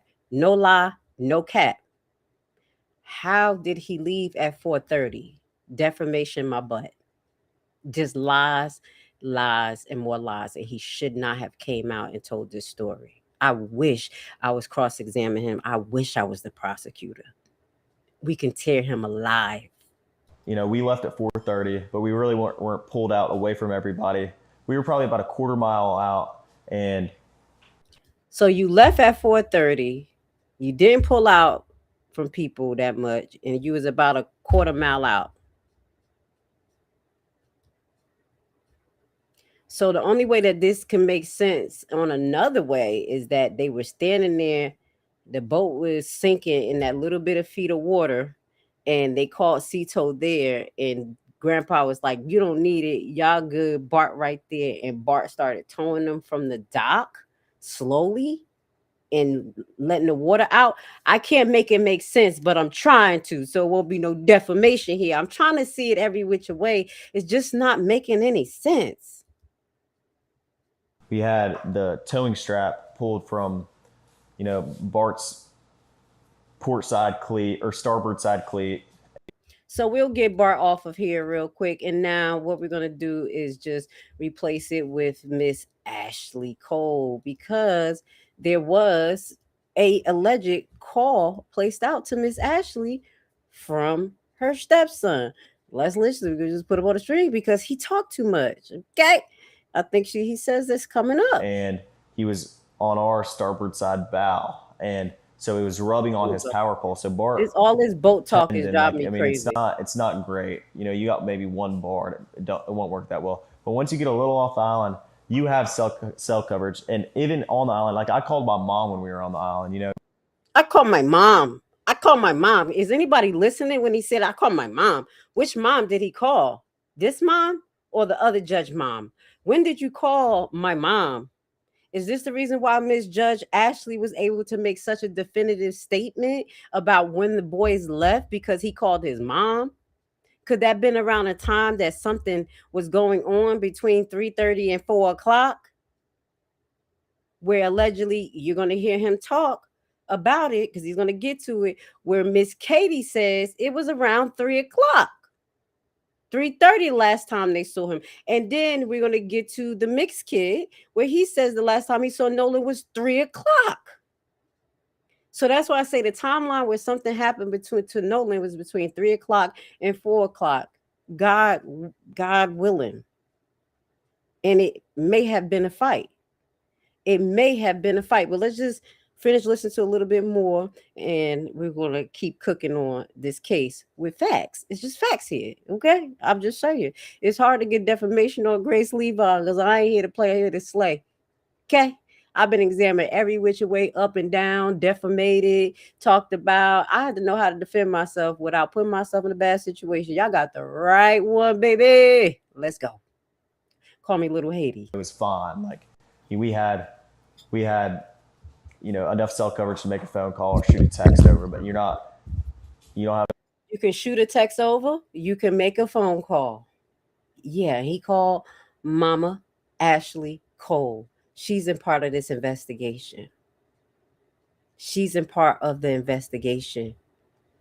And I'm gonna get to you. You said the FBI should be in charge anyway because this was a federal land. Thank you. Oh, you are so smart. I appreciate you, Rankin Knight. If I'm saying your name right, let's reread it again because the chat is going. I got it on the screen. Here we go. Bear with me. It says because it's federal land, this happened on. Mississippi should not be touching this anyway. The fact that they have a conflict of interest. You are 100% right. And I was going to bring that up when we kind of talk about the timeline and clarify who actually found Nolan Wells' body, because it was the National Park sheriff or worker who found it. And they tried to lie on Nancy Gray and say that it was the Cajun Navy. But you on task. Thank you. Yes, I do read the comment. I'm trying to glance at it. Thank you for putting something constructed up there, guys, because y'all know how Grace Levi is. I chop a little bit. I appreciate you. Enough cell coverage to like send a picture, for example. So, all right. So he called his mom. You listening to that? Let's move on. So I want to go back. Yeah, so yeah. I want to touch on that real quick because the phone thing came up at some point. Okay. So now we're going to get to exactly. So what did he say? What did he say? Did y'all write the 4:30 down? Are y'all making your own timeline here? Please, because we would cross-examine, because part 5, I'm going to put the actual timeline that I'm putting up together, okay? So in this part where we go to, you're going to hear Warren say, the last time I saw Nolan was 3 o'clock. Okay? Let's listen. Let's just listen. The Highland my whole life. I mean, that's just not something people do. People aren't on their phones. And everybody has their phone, yes, but it's always on the boat. No one's getting off the boat with their phone. So you guys get ready to leave out of there, getting towed out. Yeah. And then where's Nolan in this situation? Well, the last time I saw Nolan was 3 o'clock. And Nolan was cradling a girl in his arms, Katie. Katie. And Nolan was sitting. And this is when they basically, how can I say, incriminate Katie? I don't know if Katie is part of the in crowd or she halfway there, halfway not. Obviously, they know something about Katie that we don't know, because him and the mixed friend is like, hey, you with Katie? Allegedly. So they're trying to put the heat on Katie, but we're going to listen to what he says because there's a conflict of storyline there. And the last time I saw him, I looked at Nolan, and Nolan was like shaking his head, laughing, and I was like, dude, you crazy. I was like just joking with him. And but anyway, Nolan, that was the last time I laid eyes on him. But when we were leaving, did we miss that? Katie, Katie the Highland my whole life. I mean, that's just not something we got to listen to that again, because I want y'all to hear the 3 o'clock part. People do. People aren't on their phones, and everybody has their phone, yes, but it's always on the boat. No one's getting off the boat with their phone. So, And so you guys get ready to leave out of there, getting towed out. Yeah. And then where's Nolan in this situation? Well, Nolan was, the last time I saw Nolan was 3 o'clock. And Nolan. Y'all see that? 3 o'clock. Come on, man. Why we gotta do this? First he said 4:30 they were getting towed out. And the last time he saw Nolan was 3 o'clock. So you mean that Nolan walked away from you? You didn't say he walked away, whatever. You just wasn't paying no mind to him. This is what he's trying to say. Let's just keep highlighting. And Nolan was cradling a girl in his arms, Katie. Katie. And Katie, Nolan was sitting there, and the last time I saw him, I looked at Nolan, and Nolan was like shaking his head, laughing, and I was like, dude, you crazy. I was like just joking with him. And but anyway, Nolan, that was the last time I laid eyes on him. But when we were leaving, obviously no one is getting left at the island that came with us unless they demanded to, be there and asked, this is Now, this is where the new storyline is coming about, where they're basically saying allegedly there was possibly a fight involving Nolan. And it can make sense because the way he describes this story is soft is hard. It's soft is hard. Get on the boat. Get on the boat, Nolan. Let's listen. It's a very common thing at Horn Island. When you're out there, a lot of people ride out there with someone and in with somebody else all the time. I've done that 100 times. It's a very common thing. But Nolan was sitting by the boat with that Katie girl. Nolan was sitting by the boat. He was sitting on the water, floating like Jesus with the Katie girl. I'm being sarcastic, y'all. And my buddy yelled for Nolan. Nolan, get on the boat. We're leaving. The boat's having issues, and this has to be standing water. This is right after his brother had a fight. They went over there and noticed it. This has to be in the 5-minute, 10-minute range. Nolan's floating on water at the side of the boat. He said, "Get on the boat, Nolan." Like, no, he didn't say that, but he was panicking. Nolan, get the F on the boat. Get on the boat. And Nolan said, "No, I'm staying out here. I'm going to ride in with somebody else." And it's not uncommon to hear, but it's not like my buddy asked him one time. My buddy asked Nolan multiple times to get on the boat. Nolan, get on the boat. Get on the boat. We're leaving. If you're coming, you got to come now. So we're going to talk like people who have common sense here. From the average person, let's say everybody purple. Just everybody purple. We ain't missing no colors here. Everybody purple. Your purple people on the boat. The boat's looking like it's having some distress. I came with you. My phone is on your boat. And y'all trying to get water out your boat, do something. And get on the boat. We having some issues. We got to get out of here. And I'm like, nah, I'm not coming. I'm just going to be here. Okay. I'm just going to be here. Just the average person with just all purple skin would know that just doesn't even make sense. Either Nolan is a complete jerk and not in so drunk that he don't realize his phone and his keys is in their possession, or there's a missing part to the story. Something is not right. Now you're going to hear where he even mixed the story up even more, and he tries to incriminate Katie, but he actually tells the statement of what Katie says. Last time I saw Nolan was when you guys was yelling at him. And Nolan made a decision to stay out on the island. And like he said, how many people heard that? Were there just at least just a 5 few, or? Everyone that was at least 5 to 50,000. No, I'm just playing. At least 5 to 30. Let's say that, because we just talk about the boats that came with them. We know it was at least 3 boats packed of people. One had 10, one had 5. Just I'm being, sarcastic here. At least 25 people in that immediate area, highlighting the way they talked about the boats was set up. When they got there at 11, it was already 3 rows of boats. Boats coming in behind them. So they should be a little bit trapped in too. Have to maneuver to get going. We're just trying to get a scene of what's going on around here. Let's finish let this cook as he incriminate Miss Katie. On our boat right there, because the Palm Beach had already left. My buddy went ahead and went home on the Palm Beach, and 3 guys on the way back. And So that Palm Beach, I don't know if the Palm Beach was connected to the mixed kid, but we're gonna watch the mixed kid, the first few minutes of his interview where he highlights that he left early. Okay, and that he was with Nolan and them all day long. He was with them all day long. Nolan wasn't the only person to ride out there with us and in with somebody else. I mean, we had multiple people in our group that rode out with us and told him to get on the boat, and he decided to stay.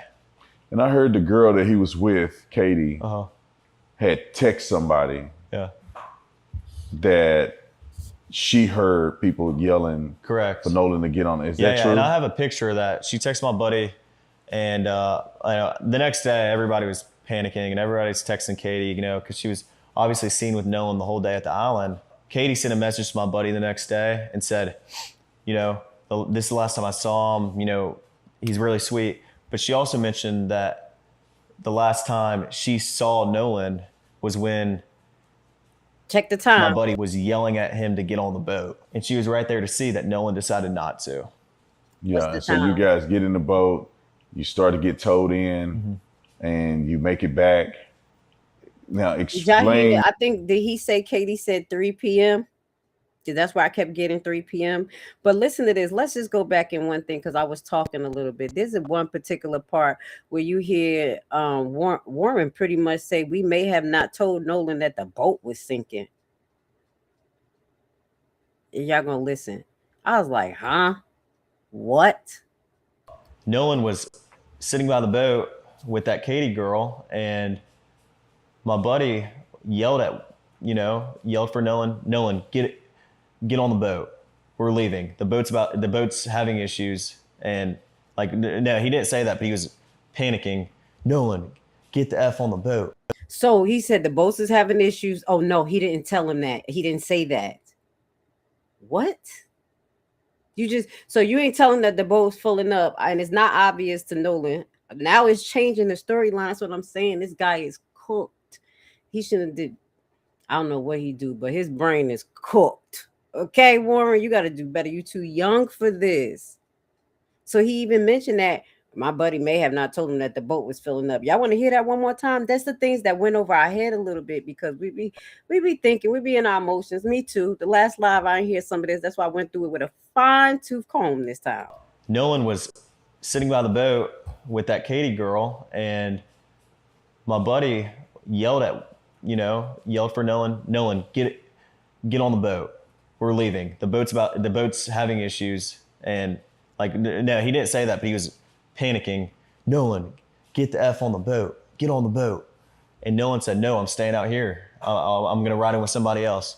And it's not uncommon to hear, but it's not like my buddy asked him one time. My buddy asked Nolan multiple times to get on the boat. Nolan, get on the boat. Get on the boat. We're leaving. If you're coming, you got to come now. And Nolan made a decision to stay out on the island. And like he said, how many people heard that?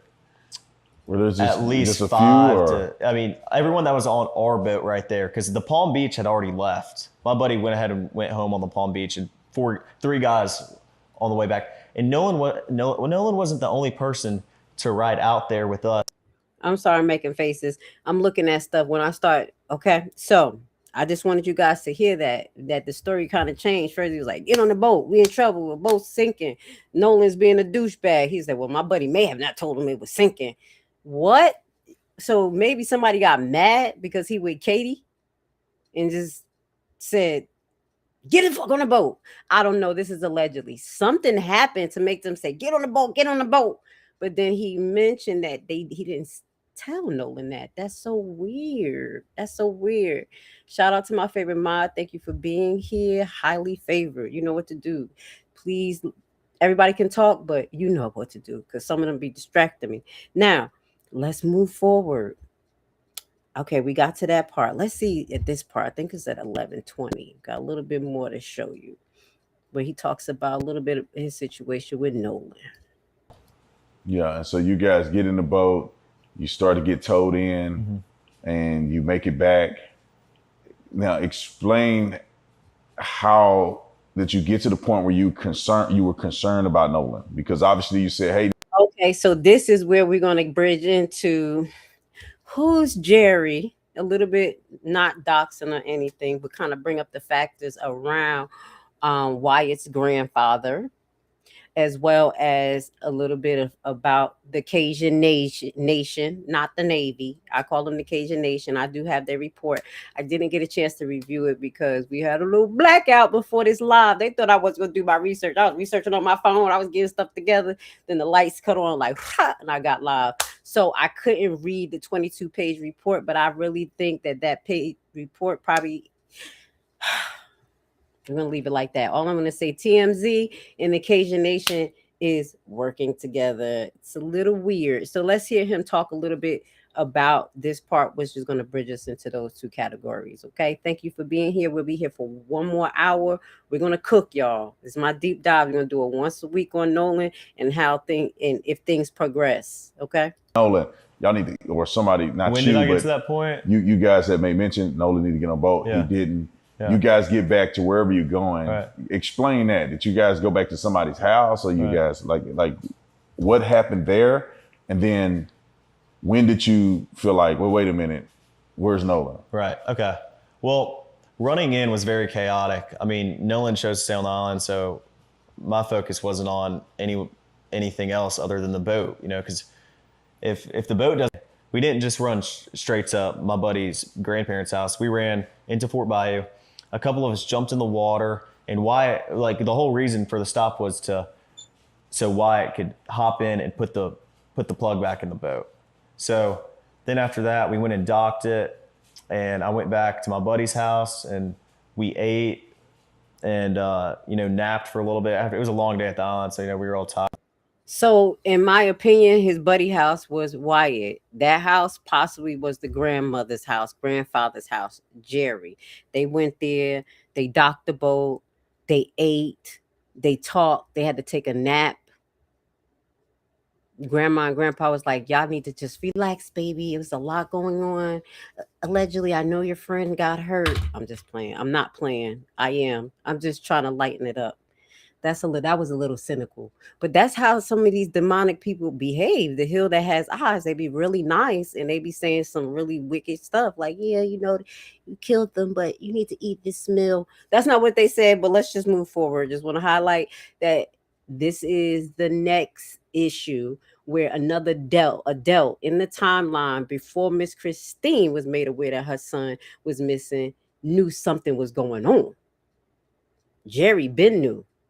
Because what we didn't highlight was the CETO call that we will highlight, that we do have. Okay. We were all tired, and eventually we go over to a girlfriend of mine. She was having people over 4th of July. We were doing like fireworks and stuff. And we didn't just run straight to my buddy's grandparents' house. We ran into Fort Bayou. A couple of us jumped in the water, and Wyatt, like the whole reason for the stop was so Wyatt could hop in and put the plug back in the boat.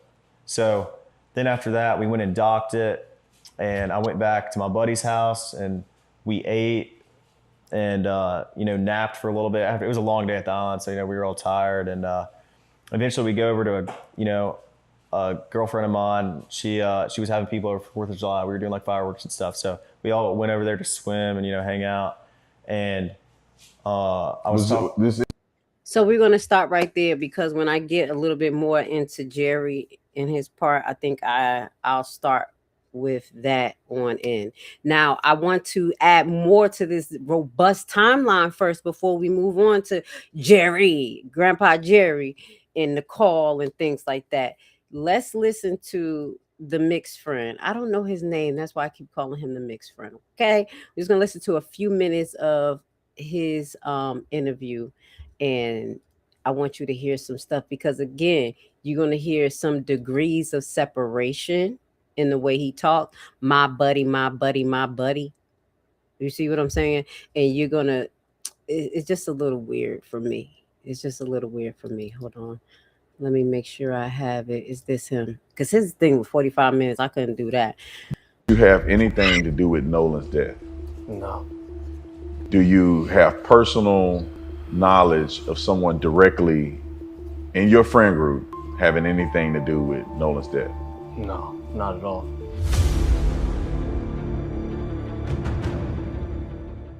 So I saw you on television. You had an interview, and I felt like you laid out a few things that I think the world needs to know and be clear about. Okay. And the first one is the relationship that you had with Nolan. Can you explain your relationship with Nolan? Okay. So we're Yeah, gonna pause it right here because this comment relates to, I believe, this scene. It was another friend, uncle, who was shouting for the friend to get back on the boat after they was involved in the fight. Exactly. So the context of the fight of him right here, we talked about it in the last live. He was fighting with his girlfriend, possibly domestic violence. Now in this live, he didn't say, "Oh, my girlfriend took my phone and we was arguing." So for him to replace himself and say he was the one saying, "Give me back my phone," and then you listen to the way he described what happened with his fight. He just literally said his uncle was like, "Get on the boat, get on the boat. You too wild, you out of control. It's over, it's over." Then he didn't say anything about somebody having his phone or anything. So thank you, Perry, for bringing it up. You had perfect timing. Let's just watch this together. So his mom got on TV, as everybody has seen, and said that she didn't know me. Now, listen to this minute because it's going to kind of tell you the connection, the loose connection between him and Nolan, which I think is a school connection. They like, they're in the same class. They got work to do. Like I had a friend in one of my math class that we used to just get down in calculus because we was geeks, but we wasn't close outside of calculus. Do you see what I'm saying? But if things was happening, like I'm gonna be honest, just tell you one thing.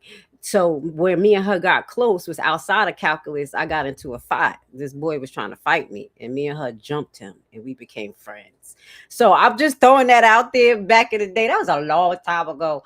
The school relationships can be tightly wound or loosely associated. So I think it's a lot of loose associations here and some tightly wound association between certain individuals. But I don't think Nolan was tightly wound with all of the people that he was in the boat with, honestly. But that's my opinion. And man, that can't be farther from the truth. Me and Nolan, I met Nolan in 9th grade in our second block class. It was math. He was What a coincidence. he was one of the first guys I made friends with.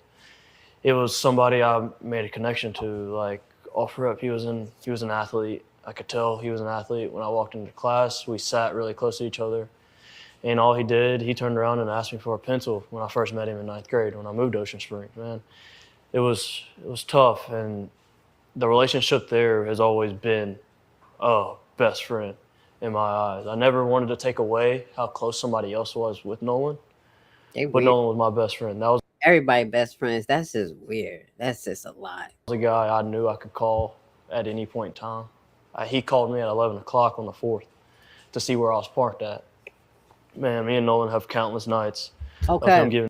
Did y'all hear that? So he called them on that day to see where he was parked at. Did he say the time? My brain was thinking too much. Let me just go back just a second. Because the time I heard when I was recording this was around 10 a.m. Timeline. This is when he got there. And then we're going to hear how he got there and, his uncle and everything. Giving me advice on my girlfriend, on my life in general. Nolan has been the only friend, and I love my friends and my best friend in this group of guys, but Nolan has been the only person that ever tell me, like, he's proud of what I've done. He's proud of Nolan was the only one that told you he's proud of you. That's why you feel a little guilty, because he's probably more sincere than everybody, because if you heard throughout Warren's communication, he said, we don't take nothing serious. We laugh at everything. And some shit is not to laugh at.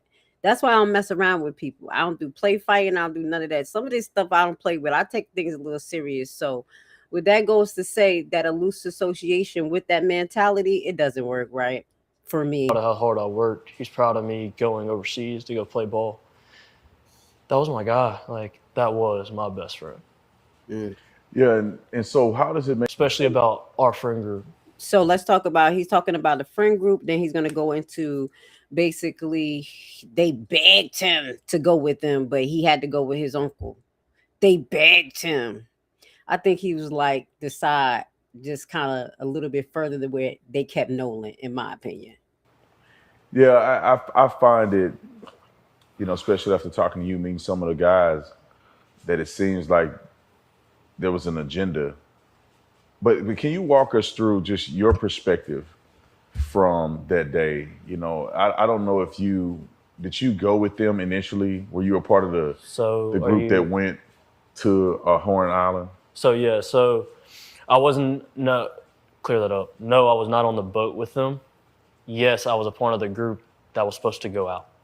So the only reason why I did not go on the boat is I got begged to go, but my uncle, we also took 12 people out on our boat, not including us two, so 14. And my uncle knows the passengers wouldn't have helped. Generally wouldn't have helped with anything. With that many people on a boat, you need a little bit of help. So my uncle was like, hey, can you just ride out with me and you can go do your thing throughout the day on the island? I don't care. I don't need you. I just need Now, this is the second time where we're hearing some rules, some regulations. Guys, y'all know I like evidence-based practice. Second time. Can you ride with me? We need someone who's designated. I need some help. We need to make sure everybody is safe. His uncle wanted him to ride on his boat so he could be safe. Then they allegedly called Damit Bart so they can be safe and bring more people along. And it seemed like Damit Bart was more accustomed to, issues or handling issues out in the boat. Why I say that? Because allegedly Damit Bart did the tow. And in my opinion, I'm thinking that possibly Grandpa called Bart or Bart called Grandpa. And that's the only logical reason why I would think that why his grandpa will stop that tow unless he just don't give a damn about his grandkid. I'm jumping ahead, but I'm trying to make it make sense. So let's finish listening to what he was saying as far as safety, the things they were doing that day. It's some key things we should pay attention to. It helped get out there and then pick everything up. Because I know all these people are going to be drunk and they're not going to want to do the extras that nobody sees about going everybody. Out on the boat, right? And so I told Wyatt that, and oops, my bad. But I told him, I told him that, and I told him everything, which was go to plan. We were leaving a little bit earlier than them. We were going to have. So listen to this. Wyatt said listen. Warren said key timeline. I left at 4:30. Last time I saw Nolan was 3:00. Y'all wrote that down on y'all timeline. Now y'all gonna listen to him talk about the last time he saw Nolan too, and that was just before he had a fight. I was gonna try to have a spot saved out. Now wait, before we get there, he's talking about the spot. He's talking about getting there early. The spot that he has for them. Okay, so you could get a visual of what it was looking like and where they were parked when the boat was allegedly sinking at first. And Nolan calls me at 11:00. I missed his phone call. He called me twice. I missed both of them. I saw Wyatt and Nolan on the boat. They pulled right in front of our boat, and they were screaming. I turned my head and I was like, "Yo, there's a spot over there," where they end up anchoring out. I helped them set their stern anchor. From the time they showed up, until now, going back to it, 20 minutes before they left, I was with them. He was with them all day. So he's the one too could fill in the timeline between 11 to 3:00, the fighting and all that. So we already know that Warren's brother, the judge's son, was fighting. Warren came in, got punched in the face, fighting, bar fight. That's what y'all do? Shit, y'all talk about black on black crime. We don't go there to fight. We go to dance, have fun. Y'all be tripping. Now, he got into a fight, another fight. That's what we're going to listen to next. The fight. Who I was with. I spent all day with him. So I talked a lot just now, but he just said that he spent all day with Nolan and the boys. So he would know if it was any conflict, anything going on. But everybody was probably talking about Katie and Nolan because he walked by Nolan and Warren walked by Nolan like, yeah, Katie, you gotta. Over there, where they end up anchoring out. I helped them set their stern anchor. And then Wyatt got mad and said, "Get your ass on the boat." I'm sorry, y'all. I just had to throw that in there. Don't pay mind me. Allegedly. From the time they showed up until now, going back to it, 20 minutes before they left, I was with them. That's who I was with. So this guy, I think I have the part where he says, I don't know if he gave the exact time, but he had to leave before the time Katie said that she saw Nolan and the time that Warren said around 3:00. You see how he changed. This guy said he left about 20 minutes before they left. So I'm thinking he left at 2:30 or something. This is what I'm thinking. It's the timeline that I'm putting together from what they're saying. Okay. We didn't even get the date of the boats in yet, but they're going to coincide. I spent all day with them, minus the morning time before they got out there. But from the time they got out there to the time they went back in, I was with them. Those are my friends, man. Those are my guys. Yeah, I want to get a few more details. I'm sorry about that. I know that. Yeah, go ahead. I know that this is you were all over the news because there was a perceived fight. People, this is the thing that gets me, and I want to clarify this. When I saw the video that they put out on the internet claiming that Nolan was saying, "Give me my effing phone back," the coach came out, Nolan's coach came out and said immediately he knew it wasn't Nolan's voice. So my thing again, in that particular situation is weird. The coach is coming out and saying that's not Nolan's voice, but mom never comes out and dad never comes out and say that's Nolan's voice or it's not. That's where I want to hear. And that's where people lost a little bit of credibility with Crump because they're saying that wasn't Nolan. But honestly, that their friends is not the all tell all. The person who birthed him should be able to tell. And since she didn't contest that and she allowed it to be pushed through, I think she thinks it sounds like her baby. That's my opinion. I have that clip to play you guys after this. Let's see how much more I got to show you. But I have that clip as well. And obviously it wasn't Nolan's voice because you were the one that was me yelling, in there. So let me see. Let's replace it and play that clip real quick. Let's see. Give me a second. We'll play that clip and we'll get back to this Tatum interview. Yeah, I know what we do here. Let's see. Let me make sure that I have it. There we go. Obvious contradiction. And then this video of this, you can hear an argument going where Nolan is saying, "Give me my freaking phone. What are you freaking doing?" And so then his phone ends up missing. All right, so this video here has been floating around on social media. Warren and his stepmother both stated that his last time seeing Nolan was around 3 p.m. The person that posted this video said that this took place around 4 p.m.-ish.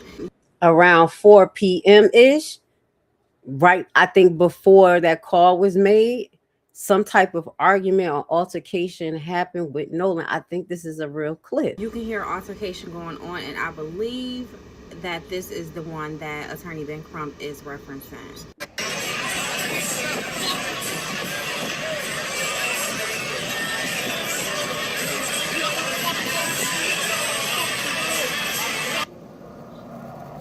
You kind of gotta like really listen in that video, and I guess somebody that knows Nolan's voice would be able to recognize it. So I'm not sure if that's the one they talking about. That's the only video I've seen where you can tell it's an altercation. Y'all let me know in the comments. Also, I don't know any teenagers, Michael Strahan, who says... Also, I want to show you another clip, I think, of some other information that was sent to mom.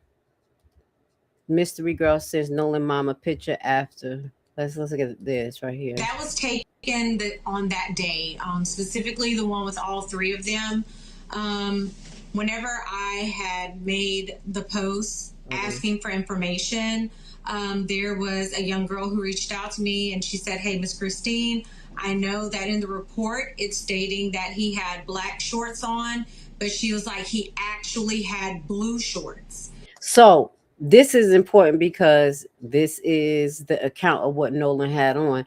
Now, I want to know how many pair of shorts he had on, because when you look at the Tatum video at the beginning when they was leaving, it looked like he had some like tan or green, some light type of color, not blue, if that was Nolan who we saw. in the clip that Tatum was showing. Y'all have to look at that. So when you guys are looking at the pictures, just look at what Mom said he was wearing. At least Mom knew one of the shorts he was wearing. And I don't know about that Officer Tatum picture, but we'll just move forward. Blue shorts. And those are two meeting that he had black shorts on, but she was like, he actually had blue shorts. And those are two very different colors. Like, you can't get those two confused. And so what she did is she's like, I'm going to send you these pictures to show you, so I could use to show everybody, like, this is actually the color of the shorts he was wearing, because she was concerned too So they had sent those photos to her, or had they? No, these are pictures that she took. No, she took the pictures. Okay, so she was. Yeah, she took those herself, and she sent them to me. She was out there. Yeah, she was out there. Okay, so we're just going to get back to a little bit more of, I keep calling him the mixed kid. Guys, throw his name up there so I can stop calling him the mixed kid. And we're going to get to that part where he talks about his the uncle calling him. And then he's going to talk about his call that he got from Warren at 11:20 p.m. And we're going to get a little bit into Bart again. We're going to just highlight these things, okay? I didn't watch the whole 45 minutes. Do you have anything to do with Nolan's death? Bit of clips. I was able to get a lot of information. Bear with me. They keep on doing weird stuff, but we got this, okay? Hit the like button. Thank you. I want to say thank you for being with me, and please hit the like button if you like what I'm sharing, because we're keeping our eyes on the facts, okay? Shout out to all the content creators who's bringing this information, and I'm able to review it and put it in a comprehensive timeline. That's the only thing that I'm doing. I'm looking at everybody's stuff. I'm pulling out the most credible things that I feel could be traced, used in the court of law, and questioned. Okay, that's what we presented to you. So this is him talking about his uncle yelling at him. Those are my friends, man. Those are my guys. Yeah, I want to get a few more details. I'm sorry about that. I know that. Yeah, go ahead. Yeah, I know that you were all over the news because there was a perceived fight. People, this is the thing that gets me, and I want to clarify this. When I saw the video that they put out on the internet claiming that Nolan was saying, "Give me my effing phone back," the coach came out. Nolan's coach came out and said immediately he knew it wasn't Nolan's voice. And obviously it wasn't Nolan's voice because you were the one that was me yelling, in there yelling. You got into an altercation with somebody. What happened after that? Like, put me in your place where the fight is over, whatever happened. Nolan is somewhere, you're somewhere, you're hanging out. And when was the last time that you saw Nolan before you left? And you're going to hear the time that he says here. Doc this time on your timeline, okay? We're creating a real timeline from eyewitnesses, and this is all we have in true data that we can use. So, after the fight, I didn't stay on Horror Island much longer. So the objective, I was really upset. So with you hear me yelling, my uncle had told me to get on the boat and wouldn't let me back off the boat. Obviously, I was really mad and I wanted to fight, wanted to get what wasn't smart, man. And so I was on the boat, I'm yelling, and shortly after that, I left the island. I left probably 30 to 45 minutes after I got into a fight. We started to pack up and left because I was so upset. As Javon mentions, that they were ready to get me back to land because I was really mad. I was genuinely really mad. No self-control, can't calm down. It's a devil's there, and they still can't calm him down. Now, remember, guys, all I'm doing is presenting what they say. And we're stopping and we're highlighting it and putting in a timeline. So these are not my facts. These are the facts. Okay. But the last time I saw Nolan, I was walking to the boat. This was before the fight. It's me and my old lady. We had just got out of a group of people. Nolan was walking towards Wyatt's boat. I was walking in the opposite direction towards my boat. And I dabbed Nolan up. I made a slick comment about something. Actually about the girl that he was with. I made a slick comment to him, us joking around, and I kept going. And not even 10 minutes after that is when I got into a fight. Last thing I told Nolan was, all right, buddy, I love you. See you later. And I'm glad I said it. Let's get to this. And I'm half awake and pick up the phone. This is when he gets the phone call from So you leave the Warren. island. Did you have any... I'd been on the boat all day. I didn't feel like going to party anymore. I went to bed. So I got my first phone call about 9:20. And I didn't wake up again until a little after 11 o'clock. And that was to my brother coming in the room being like, hey, Warren's trying to get a hold of you. You need to answer the phone. So at this point is Warren and this allegedly Damit Bart that's trying to get in contact with him as though he had something to do with it for some apparent reason. I don't know. They're looking for Nolan. And I'm half awake and I pick up the phone. And by this time, nobody had came to the house to grab anything. And Warren gets on the phone and he's just like, hey man, he was like, hey, have you talked to Nolan? Anything else? I was like, no, I haven't talked to him, man. He was with that girl last time I knew. And he was like, okay. He was like, man, we can't get a hold of him. We don't know where he's at. And I was like, man, it's Nolan. He's probably just out somewhere with that girl. Like, get a hold of the girl, you'll probably find Nolan. And that's the first thing I would have thought. Why are you calling the people who you obviously know he left early? So what you calling him for? Okay. It just didn't make sense. And then you called Javon. The only reason why I could say he called Javon because he's not totally connected. And I'm talking about Warren or Wyatt or none of them to Nolan. And they had to get his mother's number. That was the only logical sense of them calling Javon first. It's no big deal. And he was like, all right. He was like, but we're starting to freak out. We're getting on the phone with Coast Guard. I was like, okay. And at that time, he had already talked to his mom, Nolan's mom. And he was getting on the phone with the Coast Guard. And I need to be specific about this. I did not call Warren's phone. I called another one of our buddies' phone, and it was on speakerphone. They were all together. I was talking on my other buddy's phone. And that buddy is Damit Bart, allegedly. Let's put that right there, while he's talking about it. On talking to Warren, he was dialing Coast Guard because he hung up the phone and was like, hey, this is them, bye, and hung up the phone. And that was... And we're going to stop right there because that's a long live. Now we're going to get to some of the phone calls, the Coast Guard, CETO. We're going to listen to that. And we're going to cook a little bit more. Thank you for being here with Miss Grace. Let me know, am I making sense to you guys? I'm not here just to show anything. And let's put this up here before we move on from Damit Bart, so you could just hear what his lawyer had to say, because guess what? Whatever y'all feel, I'll cook on Bart as long as his name is mentioned. I'm going to highlight how his name was mentioned. No cap. Let's play that real quick. An alleged enhanced audio of the CETO call that purports to have a background conversation that is suggested sounds like people explaining the murder of Nolan. What is the legitimacy of the audio? The word Bart is in there, and I know real people with real platforms are pointing the finger at your client.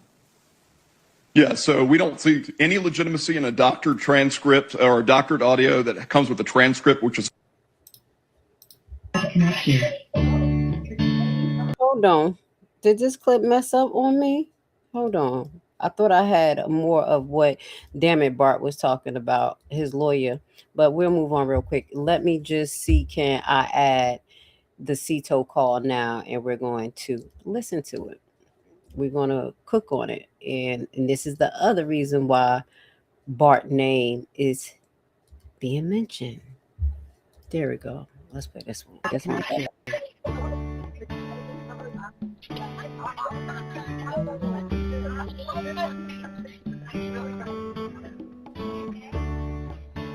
Now we're playing the regular CETO call. We already know the enhanced version, and I will highlight, no matter what color, creed, or who they was, they still didn't discredit Miss Jeanette for the work she did. And again, Miss Nancy Gray, if she's I keep calling her Nancy Gray. Nancy Gray, you're getting old. Miss Nancy Grace, if she's credible to you guys, because y'all like, Nancy Grace is on it. she has even said that the the enhanced version of what happened in the first few seconds is real. She got her people to do it. So let's cook on that. Okay. And by the end of this live, we're going to kind of talk about how they will possibly present this to the grand jury, because I'm like, what y'all about to present? Just the autopsy? Because you're not telling us nothing. But let's listen to the total CETO call, because that's going to bring us into Grandpa and them, and Grandpa pretty much being a witness, being involved in something. Okay. CETO assistant, Vicky. Now I'm gonna tell you, no matter with no enhancement, I heard, oh my God, and I hear Nolan, and yeah, that right there bothers me. How can I help you? Hey, we're at the west tip of Horn, and our bilge pump stopped working. We're sinking. Can you all please come? We have a membership. All right, of course. How far is the water coming up, sir? Can you give me a description? Ankles? Just kids, just wild. They just wild. Now y'all imagine them kids be having like those takeovers that's happening. Yo, that's they takeover. This is disgusting. I'm sorry, just a bunch of teenagers acting wild. I don't play this type of stuff. Let me get out of mama mode. Hello? Hey. Jeez. Yes. How far is the water coming up, sir? It's coming up. We're just sinking. I don't know. Like we're going down now. All right. Well, let's get you going. Membership number or phone number listed on the account, sir. I don't know the phone number. It's either. I think it's. Try that. Now it's Jerry information, and my thing was like, how did Jerry get to, basically stop them from going to render help? One, because CETO is a personal, private company, so they may not be held to the same standards of responding the way like the National Guard would respond. Like I said, National Guard, you're gonna be in trouble. But that sea captain may be a private service. Why he was able to say, all right, let me just talk to them because Grandpa said no. So what we do know is that the call for help went out around 3:58, 4 p.m. This is when it's happening, in contradiction to what Mr. Warren is saying 4:30. Then he says the last time he saw Nolan was 3. And also you just heard his mixed friend say the last time he saw Nolan was 3. But you saw him at 3, and that was before you had the fight. Like, how did that all happen at one time? It took a little bit of time for that fight to happen. So it's weird, but we have to put these facts out here. So the call for help, Wyatt called CETO to report the boat pump had failed and that the vessel was sinking in 17 to 31 feet of water. Now, member verification, because the teenager did not know the exact count number, the CETO dispatcher had to look up the membership base number for the Triton and reach out to the primary account holder. This is like the chain of events that they supposed to do, but obviously us listening to this, we know she didn't have time to go call the account owner and the account owner be on the phone with the captain and tell him not to go. But this is something like what's supposed to happen versus what happened. The grandfather intervention, according to CETO captain statement to the dispatch, the grandfather stated that he had already spoken to the teenagers. He explicitly advised the captain that CETO was no longer needed because a private help was already obtained. Bart was on the side of that boat since they left. So why did you call CETO for? Was it, and this is allegedly, when I say allegedly, that's my opinion. Was it because something was happening and it was part of a cover-up? Because we already know that Warren said that he spoke to a mindful adult, which was his mother, while he was on Horn Island. And he mentioned talking to his mother probably at or around or after the time his brother had a fight, because that's the time he brought up talking to his mother. So I would think that that was the time it jogged his memory. Like, I call my mom too, because he never said earlier, like when they were talking about phone service and everything, like, yeah, I called my mom several times. Everybody could call. The time that Warren brought that up is when they were talking about the boat. I mean, about after the fight. So look at the time frame of him mentioning that, and that's what makes me think that allegedly Miss Ashley probably knows more, and that's why she was so comfortable to make a statement and say, "No, my son was out of here by 4:30," because you was allegedly possibly on the phone with them. Okay, so that's where the public suspicion enhanced. I'm going to let y'all listen a little bit more of the dispatch call, but I wanted to add some more context to this situation so we can cook on it. All right. I know we have a membership, like, guaranteed. I don't All have right. the tag Unless on you here. have a It got ripped membership off. number or anything, it's okay. I'll get you over to the captain. What's the best phone number to reach you at? Reach me at 2. All right, so All right. And is everybody further, because again, all of this call is one timeline, and you're going to hear the captain, you're going to hear her flip back to go talk to the boys, and the boys not there. Okay, thank you. Let's see. This is Captain Seth. Hi, Captain Seth. This is Vicky from International. How you doing today? Doing good. How are you? Good, good. I apologize ahead of time. I really do. You're going to have a fee for service come up under... Okay. It sounds like a bunch of kids on board on Horn Island. He's letting me know that his father's a member, but he can't give me any information. And he's saying the boat is sinking, and he's on Horn Island. It's just unfortunate. He's just a kid. There's a lot going on.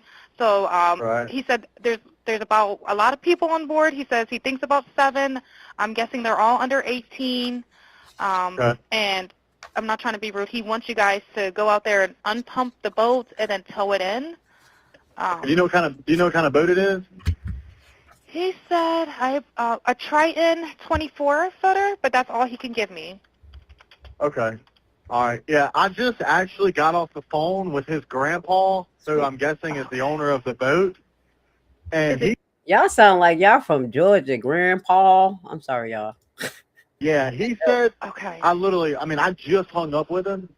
He said that they don't need any help right now, but if something changes, he'll call me back. So The investigators should be severely alarmed about this time frame real quick, right here.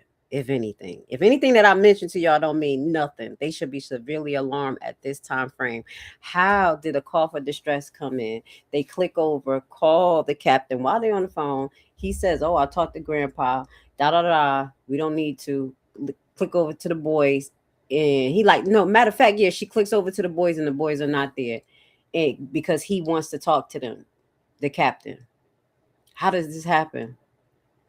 And my thing is, why call Cito when you already had a mindful adult there? And I'm gonna put it one more time because you got to call information. They had a mindful adult, Bart. And we're gonna talk about the possible presentation to the grand jury, okay? Because if it's not one, it should be all, okay? That should be in trouble for what's going on. Okay, so that's a little bit with the CTO. Let's remove that. Now, the reason why I say that it should be all, because y'all know that it's like a law that if you are involved in a felony or misdemeanor, now I don't know if it's in Mississippi, but it's showing up in Georgia and Florida, and they capturing our black sons like whatever. If you with someone and you're committing a felony or misdemeanor or whatever, and they die, it don't matter if you did it, if the cops did it, if it was an accident, everybody involved should be facing some charges. I.e., sidebar, this week we will be cooking on the Carmelo Anthony case and the appeal that's coming up. I truly believe that every last child that was involved in that fight, harnessing the fight, covering the fight, they all should be in jail, just like they do to our black sons who's involved in incidents. I know a few who were involved in their friends being killed by the police. Shout out to one of my best friends. Her son right now is facing 20 years. Matter of fact, they're trying to give him 20 years for a maximum sentence that can only be 10.